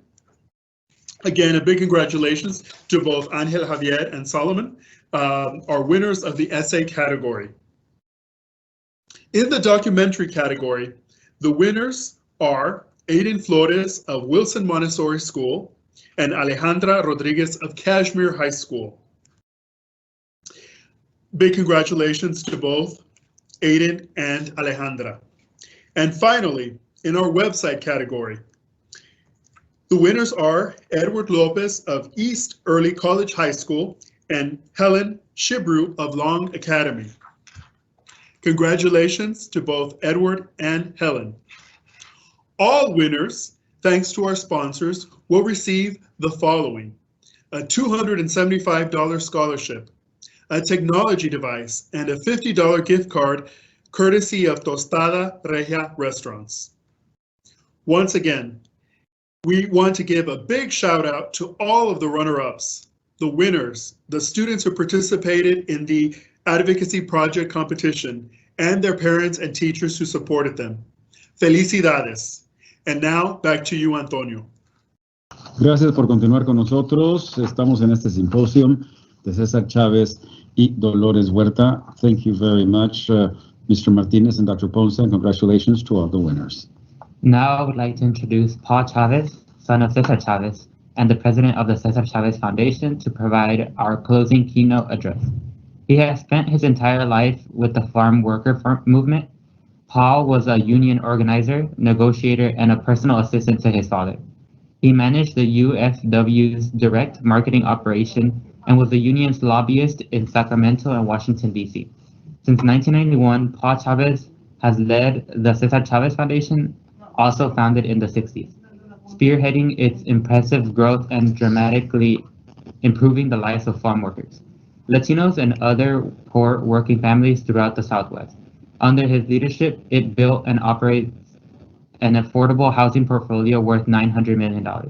With nearly 5,000 units in the 4 states, Paul expanded its communications fund with a Spanish and English language educational radio networking, boasting 1.5 million daily listeners and followers across 4 states. And now I present you Paul Chavez. Thank you very much for that kind introduction. First of all, we would like to thank Houston ISD for helping put together this symposium, and also we'd like to thank all of the students that helped put this together. We're very pleased to be here with you this morning, and the fact that it's student run is really important, and it especially ties into some lessons that I learned personally from my father. You know, when President Biden first sat at his desk in the Oval Office on Inauguration Day, you know, many people were surprised and excited to see a bronze bust of my dad behind him. You know, that statue's journey to the White House, which my dad never visited, began decades ago in the dusty vineyards of Central California when Filipino and Mexican farm workers went on strike and changed the course of history. You know, people have asked, you know, why does Cesar Chavez's legacy continue to grow nearly 28 years after his passing? You know, my dad is best known and remembered for leading strikes and boycotts and marches and protests.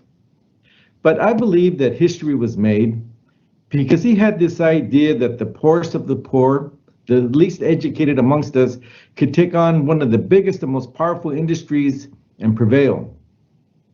The 1965 grape strikers struggled and refused to give up through 5 long, difficult years of striking and boycotting until most of California table grape growers negotiated their first ever union contracts. And it was those agreements that firmly established the United Farm Workers as the nation's first union for farm workers. You know, the UFW continues making important progress for farm workers today. So as I reminisce about those memorable times and think about my father as we approach what would have been his 94th birthday, I'd like to share with you some lessons, or a lesson that I learned personally from him. And I think it's a lesson that really applies to the message and the theme of this symposium, the power of your voice. And that lesson was about having faith in people. At the heart of our movement was my dad's unfailing faith in the poorest and least educated amongst us. After high school, you know, I wanted to work for the union, and I thought that I would be sent to go work on the front lines and where all the action was at, organizing and boycotting and striking.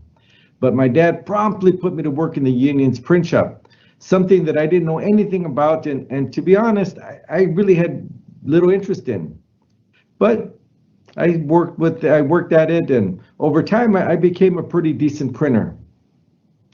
After a few years, my dad wanted me to work with him in his office as an assistant, and I resisted. You know, by then I thought that I was born with ink in my veins, but the truth is that I'd never worked in an office, and I had doubts about being able to do that work. But he convinced me by telling me that if things didn't work out, that I could return to the print shop. So I joined his staff, and I learned a lot about things that I hadn't known. And I did well. You know, I became interested in how plans and budgets are put together and how you identify issues and allocate resources and remedy problems. You know, these are skills and tools that I continue to use today. Now, by then, the union had achieved a lot of success organizing workers, and there was this real need for negotiators who would sit down at the bargaining table and negotiate for better wages and conditions for farm workers. There were those in the union that wanted to go out and hire experienced outside negotiators, but my dad had another idea. You see, he was convinced that the sons and daughters of farm workers, the sons and daughters of immigrants could learn those skills and that they could do that work themselves. But more importantly, he understood that lives would forever be changed and people would be uplifted if they were given the opportunity to negotiate their own contracts. And so he asked me to be part of this mission, and at first I said no. By then I told him I was born to be an administrative assistant. But he insisted, and I joined the first class of 15 students who were trained to become negotiators at a school that was set up at our headquarters here in Keene, California. And it was a tough year-long academic curriculum. We studied long hours, 6 days a week, classes on economics and labor law and English composition, and we had to brush up on our Spanish and math, and we had to learn how to cost out collective bargaining proposals. But sticking with it, we learned to negotiate. But more importantly is that we gained the confidence to go up against powerful growers and their highly paid lawyers. So by then I thought I was born to be a negotiator and that was my life's calling. Then my father came, and once again he asked me if I would move on and if I would become the union's political director and lobbyist at the state and national capitals. Now, getting me to agree to that also took some convincing, because again, after all, I thought, what do I know about these things? And it'd be the biggest challenge yet. We were in a new political era that was going to be very perilous. There was hostile administrations taking over in Washington and Sacramento. The new governor who was coming into California was set on dismantling enforcement of a state farm labor law that gave farm workers the right to bargain, a law that my dad had worked so hard to pass. And so I agreed, and we got to work, and we worked hard, and we were able to protect the law from being changed. Later, my dad once again came and pushed me to leave the lobbying and political work to take over today and build what is the Cesar Chavez Foundation, which I continue to lead. And I remember, I asked myself at that time, well, what do I know about foundation work? What do I know about things like affordable housing and tax credits? And what do I know about broadcast radio and market share and all those kind of things? But, my dad was confident. He was confident that I could learn and that I could offer a vision for the future. And so today, as I look back, I could see that at every step of the way, I wasn't sure that I could do these jobs. I lacked confidence, but my dad was persistent and he pushed me to do them anyways. And it became obvious to me that my dad had more faith in me than I had in myself. Now, we fast forward to today, and nearly 28 years after his passing, we've taken part in communications all across America like we're doing this morning. And invariably, I'll meet men and women that he personally influenced, and they'll tell us their stories. There was a young woman who told my dad that she wanted to escape the fields and become a teacher's aide. And he convinced her to to go out and get her teaching credential. And today, she's a school administrator. Or there was the nurse who became a doctor at my dad's urging. Or there was the son of striking farm workers who was challenged by my dad to become a lawyer. And now he's a Superior Court judge here in Kern County, California, where everything began. You see, whenever he met young people in the movement, my dad believed they had a lot to offer. And he always urged them to do more than they and others thought they could do, and especially if they were from farm workers or immigrants or working class families. And he would make it a point to get them to believe in themselves. And he literally helped hundreds of people fulfill dreams that many of them didn't even know that they had. And he gave people opportunities that no one would have given him when he was a migrant kid with only an 8th grade education. And in the process of doing this work, he inspired generations of people, millions of women from all walks of life to social and political activism, and most of them never set foot on a farm. And you see, it was that faith that he had in people. It was that hope that he gave farm workers to believe in themselves. And then finally, it dawned on me, what I thought was merely the love that a father has for a child, I now understood that it was something much more, something much bigger. It was the love and faith that he had in an entire community, and an entire people's ability to create their own future. My dad would often say that his job as an organizer was helping ordinary people do extraordinary things. And I think that it was a measure of his greatness that he has inspired hope and confidence in people who never had them. And he never, ever gave up, no matter the odds or obstacles. And perhaps that's why he succeeded where others with much more education and much more resources had tried and failed for 100 years before him to organize farm workers. You know, I'd like to leave you with some words that he delivered in 1984 during a landmark address before the Commonwealth Club of California in San Francisco. You know, the 1980s was a difficult time for us. We were on the ropes while hostile administrations occupied the White House and the governor's office. The political influence of our people was mostly being written off, and we were being called the sleeping giant. But my dad used that speech to present a different vision of the future. A vision of growing social, economic, and political progress of Latinos all across America when he said, once social change begins, it cannot be reversed. You cannot uneducate the person who's learned to read. You cannot humiliate the person who feels pride. You cannot oppress the people who are not afraid anymore. We've looked into the future, and the future is ours. If he was here with us this morning, his message would be that all things are possible, and that it's within our power to shape this world and to make a difference, and to prevail through our own efforts. And so I want to thank you for this opportunity to share a couple of words with you. And remember, sí se puede. Yes, we can. Thank you all very much. Thank you to Paul Chavez for taking time out of his busy schedule to speak with us, students in HISD, and encouraging us to advocate for what we believe in. In addition, thank you all for joining us today, but it's not over yet. We want to end with a closing video of Cesar Chavez and Dolores Huerta created by the students at Chavez, Fur, and Wheatley High Schools. But right now, please stay tuned for a special live conference. Concluimos esta celebración de César Chávez y Dolores Huerta con un video preparado por nuestros estudiantes de las escuelas preparatorias Chavez, Fur y Wheatley. Pero al momento, favor de quedarse a escuchar esta conferencia de prensa en vivo. At this time, we have a very special presentation by LULAC, Council 19. We are going to go live to press conference where representatives of LULAC are honoring Dr. Lathan for her contributions to education with a Conscious Building Award. En estos momentos vamos a pasar a una presentación especial por parte del LULAC, en donde van a reconocer las contribuciones de la doctora Grenita Lathan. Escuchemos. Good morning, everybody. My name is Augie Pinedo. I'm the LULAC District Agent Director. I feel so privileged to be here with so many friends. And I call you all friends because you have helped the Latino community and LULAC throughout the year, really get things done. We love you guys.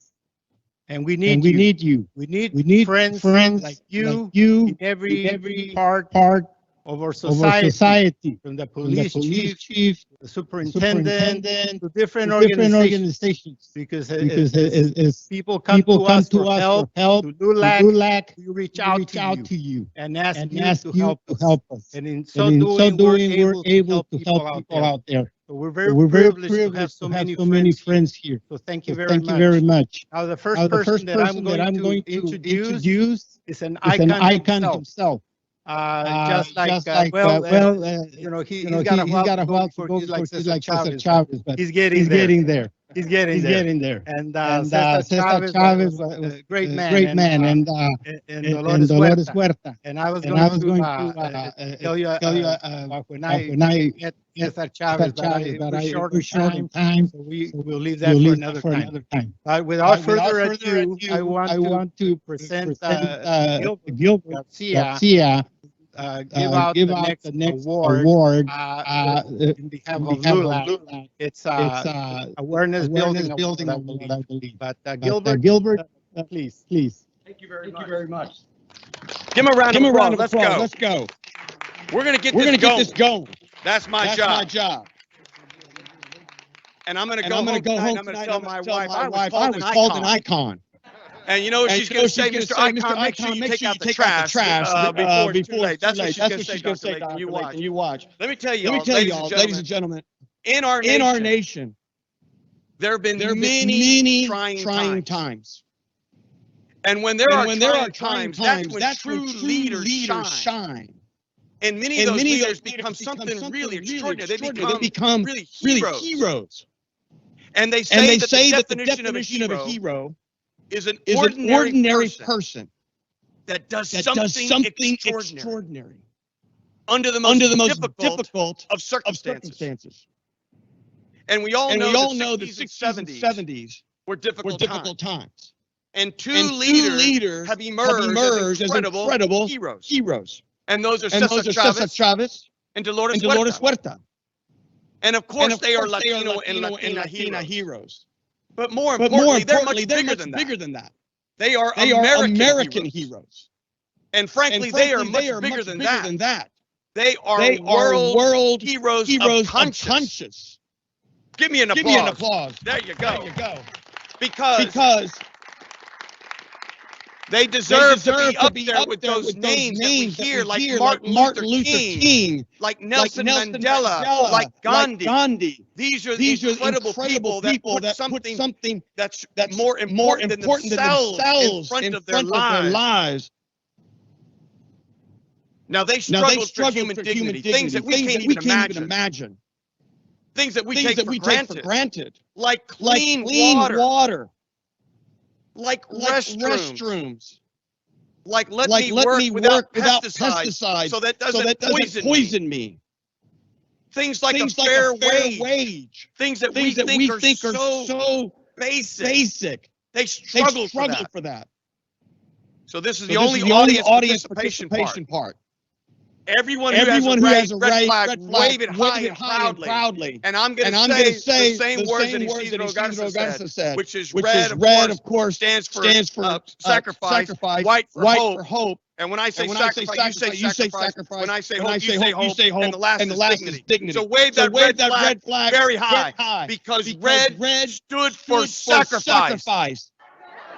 Can you imagine the sacrifices that they went through, being under attack all the time? And the white stands for hope. Hope for a better tomorrow. Hope for a better future for themselves, their community, their families, and for us. For all you young people out there in the internet world listening, for my kids, and this eagle at the center. Look at this proud eagle. It stands for dignity. Say dignity. That's what they gave their entire lives for. And in today's world, we need heroes more than ever. Am I right? We need heroes more than ever. And you know, the pandemic has taken an extraordinary toll in our community, especially with our young people. But there's something worse today. And that is there is an extraordinary income inequality developing in this country, the great United States of America. And when there's wealth inequality, it leads to unequal access to education. It leads to unequal access to health care. It leads to unequal access to justice. So people wonder why is there social unrest? I'll tell you why. Because the wealth inequality is bigger than ever in this country, and it's time for that to change. You can give me that. So this brings me to Dr. Lathan. Dr. Grenada Lathan. Because remember, like Cesar Chavez, like Dolores Huerta, like Johnny Mata, our own Johnny Mata. Give a round of applause. Our own Johnny Mata. She believes in things bigger than herself. She has sacrificed to be here. And all of those people I mentioned share the same unifying theme of dignity for people. Now, Dr. Lathan has led HISD. through some of the most difficult times in the history of HISD, and she's been attacked from every single angle possible. Another person would have already hung it up, but not her. Right? Give me a that's right. Give me not her. And what's amazing about her is she has led HISD with incredible dignity and extraordinary grace. Despite all that noise around her, we salute you. Give her a hand. Now, what's funny about her is she knows the importance of the Latino community.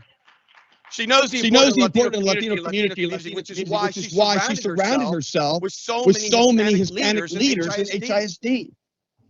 And she knows the youth of this city, where the Latino youth goes this city. Because the size is so great. I don't see how people don't see that. She does. And that's why we're going to miss her. And now, for the first time, HISD is going to be celebrating Cesar Chavez and Dolores Huerta. Now, all children, go ahead. Now, all children will learn about heroes and George Washington, Abraham Lincoln, Martin, and Chavez and Dolores, as they should. Hispanic students can dream big, and they can know that one day they too can be hero. Because those heroes they know of already, some of them look just like them.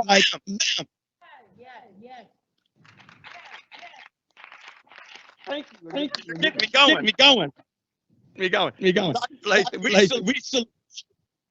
And we really want to probably one of the awards our community really has. Because it's named after that we know what he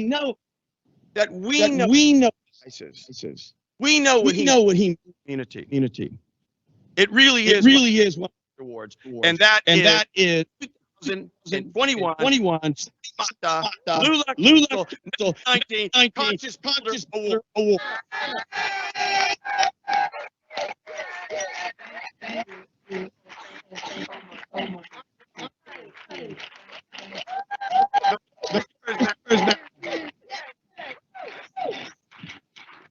It's rare that I'm speaking, but I am speechless. Members of the team and at the front of the room. So members of cabinet and senior leaders. Yes. Vote and stand, please. I think it's very important. As Gilbert stated, for our students to see leadership, to see people that like them, to know that they hold top positions in our school district. It's very important. To people we believe in building. And actually everyone on this team, I'm not mistaken. Actually, for Chief Suarez before arrived, and they've actually been in the district 15 plus years. I think that's very important. These leaders and know that and former principal, office administrator, and now chief, the hot you can hold in this area superintendent. So I you thank you so much for your leadership. Thank you.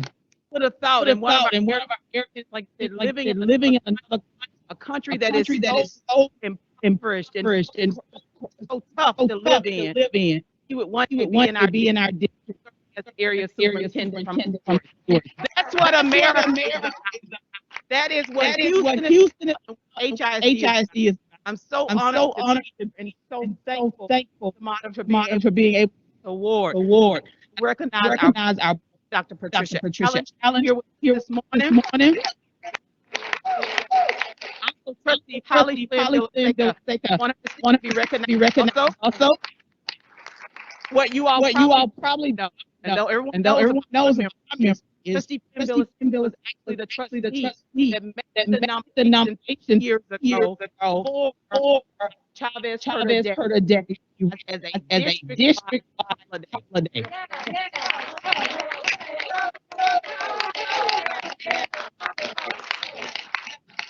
Once again, I want to thank you for your support. One thing One about thing me and about me and one thing raised is raised is always than when you than when you received it. received it. Hope serve not Not only only the Hispanic community, but every child in HISD. I serve them well, and I want to thank the Lord again for the opportunity to LULAC. Fight. We still have a long way to go to educate all children, children of Hispanic descent and poverty in the city. And thank you for this wonderful. Thank you.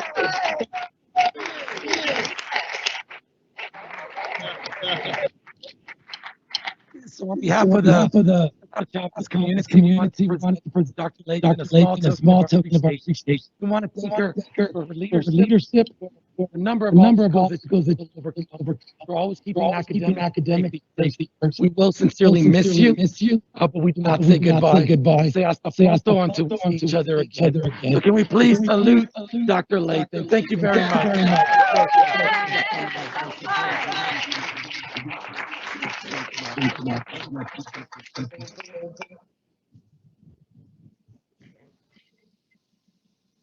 Well, I'll be the one then. That's now welcome. Listen, he. What can I tell you? He's going to one day be one of the names in the pantheon of greatness. People who sacrifice their lives for a better future for his community. Hey, come on, that means Johnny Mata, the one and only.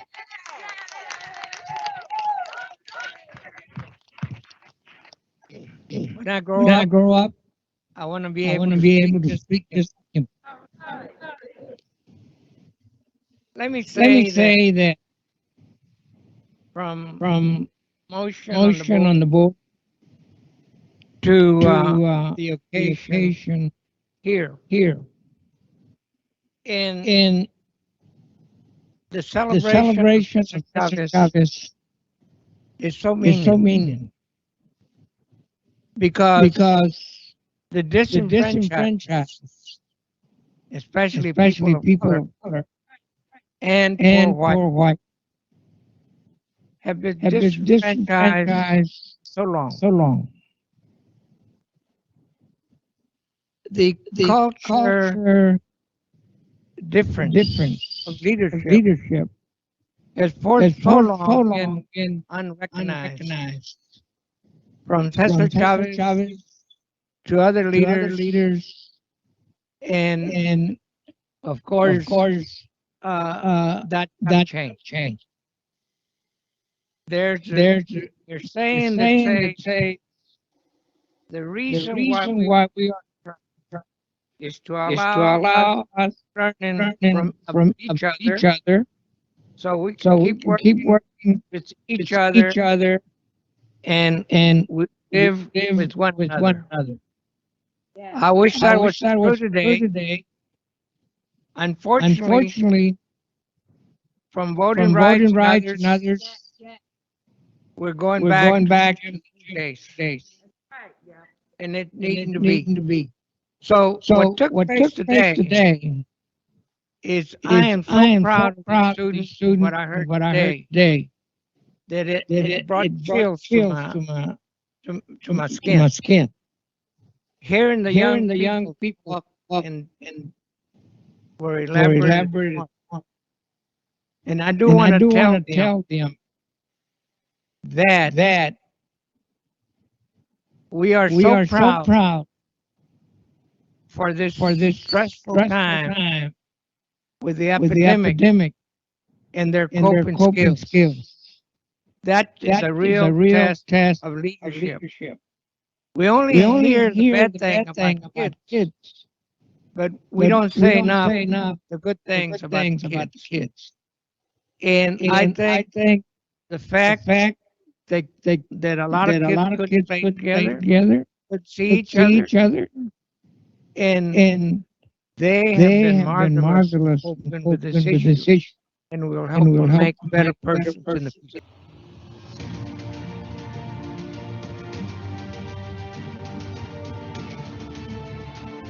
I wish to congratulate Dr. Granita Layton on getting the Conscious Builder Award.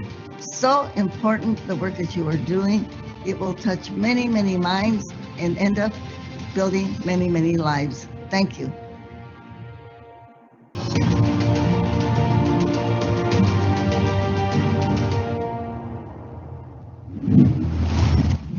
Imagine a high school that empowers students to tackle environmental injustices and becomes the central green hub of their community. When you talk about someone like Cesar Chavez and Dolores Huerta, they were the perfect example of that. Dolores Huerta was a woman. She was a woman activist, right? So that's representation. That's something for the students to look back on and say, you know, they used their voice at a time where it was challenging to do that, and they actually made a difference. Remember the phrase and remember the chant of our elders and our ancestors. Remember to chant and invoke the energy, Si se puede.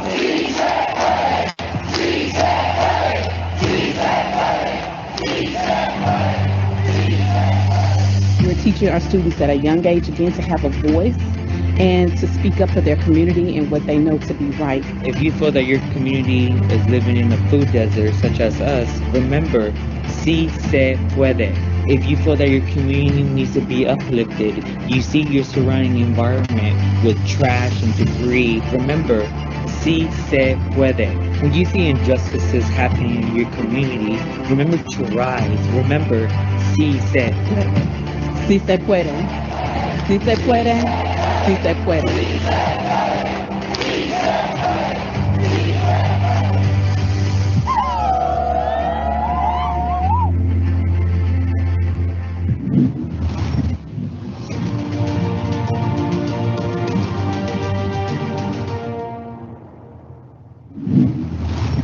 My name is Juliet Robles and I'm from Phyllis Wheatley High School. Hello, my name is Joseph Williams. I'm the principal here at Phyllis Wheatley High School. My name is Joaquin Leal and I'm an HISD student. My name is Isidro Garza. I am a member, I sit on the board of Cesar Chavez Legacy and Educational Foundation. And I have also been with the organization LULAC for 47 years. My name is Vanessa Smith. I am a senior at Phyllis Wheatley High School. So my name is Cesar Espinosa and I'm executive director of FIA. Hi, my name is Osvaldo Rivera and I'm a student at Phyllis Wheatley High School. Donnie Walker. I work at Wheatley High School. I'm a social studies. My name is Guadalupe Mendez. I am a writer slash teacher development specialist for English language arts here in HISD. Hello, I am Representante Estatal Cristina Morales. I wanted to remind you that it is so important to support and preserve our communities. We must celebrate our heritage and our culture and grow from the foundation our community has built for us. Additionally, representation in local and state leadership is vitally important, but so is community work and activism at home. Cesar Chavez and Dolores Huerta left behind a legacy fighting for human rights and the rights of farm workers. Their mark on communities across America persists today. You have the power to make the same mark. I am proud that my family has been a part of building the East End community. Their legacy continues today through the community service of our family, friends, and volunteers. Service to our community is what made me who I am today. I represent House District 145 to amplify the voices of our community and to ensure that history is taught both at home and in our schools. I am proud of our heritage. That's why I introduced House Bill 1504 to allow ethnic studies to count towards graduation requirements. We are a resilient and powerful community. We must constantly work to preserve our culture and history because our community is our story. Their message was always, and their plight was and continues to be unity. The big word unity, unidos. I'll say a little chant. It's in Spanish, but it's la gente unida jamás será vencida. La gente unida jamás será vencida. Unity is what it's all about. We need to work together amongst all races, and make sure that everyone, whenever we're saying things, that we're taking in consideration how our words are being received by other people, and always build and edify. That's the message. Instead of divide and destroy, build and edify. We have moments of silence within ourselves. We know that we stand on the shoulders of giants. So folks like Cesar Chavez, Dolores, Huerta have really influenced us to learn from the way they organize, to learn from the way they talk to people, so that we can imitate that and talk to our community in the present times. But we also learn from great folks like Malcolm X and Martin Luther King and Gandhi and all those folks who have used nonviolence organizing in order to create effective change. Sometimes people just deserve their rights, you know, and that life should be a bit more fair, not as rough as we usually get it. Cesar Chavez and her inspired me to be a hero and an inspirational to younger children. I feel like he played a major role by standing up, by giving us more rights to the community. Their message is relevant today because you can see everyone trying to help each other out, and they were not afraid to help the people.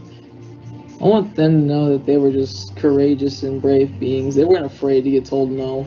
They weren't afraid to get told no for what they were advocating for or what they were fighting for. When I hear the word "si se puede," which I'm learning my Spanish here, yes you can, it's just a reminder to myself that you can make it. Despite whatever the adversity that you may be facing, any obstacles that are in the way, any challenges, you can make it. I'm a prime example of that, growing up in humble beginnings. And so I just want to relay that message that Mr. Chavez and Ms. Huerta shared to my scholars as well, to let them know that it doesn't matter, despite, you know, whatever circumstance they're going through, language barriers that they may have, coming from across the world, that regardless of whatever obstacle they may have, they can make it, and yes, you can.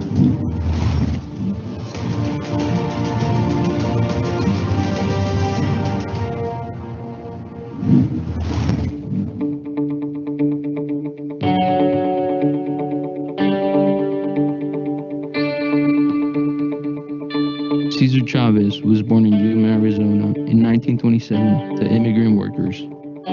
After witnessing firsthand the aberrant conditions of the migrant farm worker, he sought to effect meaningful social change through grassroots, nonviolent organization. His efforts would lead to his being known as one of the most revered and respected agents of social change. He would go on to co-found what would become the United Farm Workers, with fellow activist and organizer Dolores Huerta, who, like Chavez, worked vigorously to call attention to the often poor and inhumane working conditions of agricultural workers. Cesar Chavez became a beacon to countless others as the voice of the UFW, while Huerta was known as an effective organizer and relentless negotiator. Together they organized strikes and negotiated contracts which led to the reduction of the use of pesticides and helped establish the implementation of healthcare and unemployment benefits. For their decades-long efforts, both Chavez and Huerta were awarded the Presidential Medal of Freedom. Today, we celebrate the lives and legacies of Cesar Chavez and Dolores Huerta.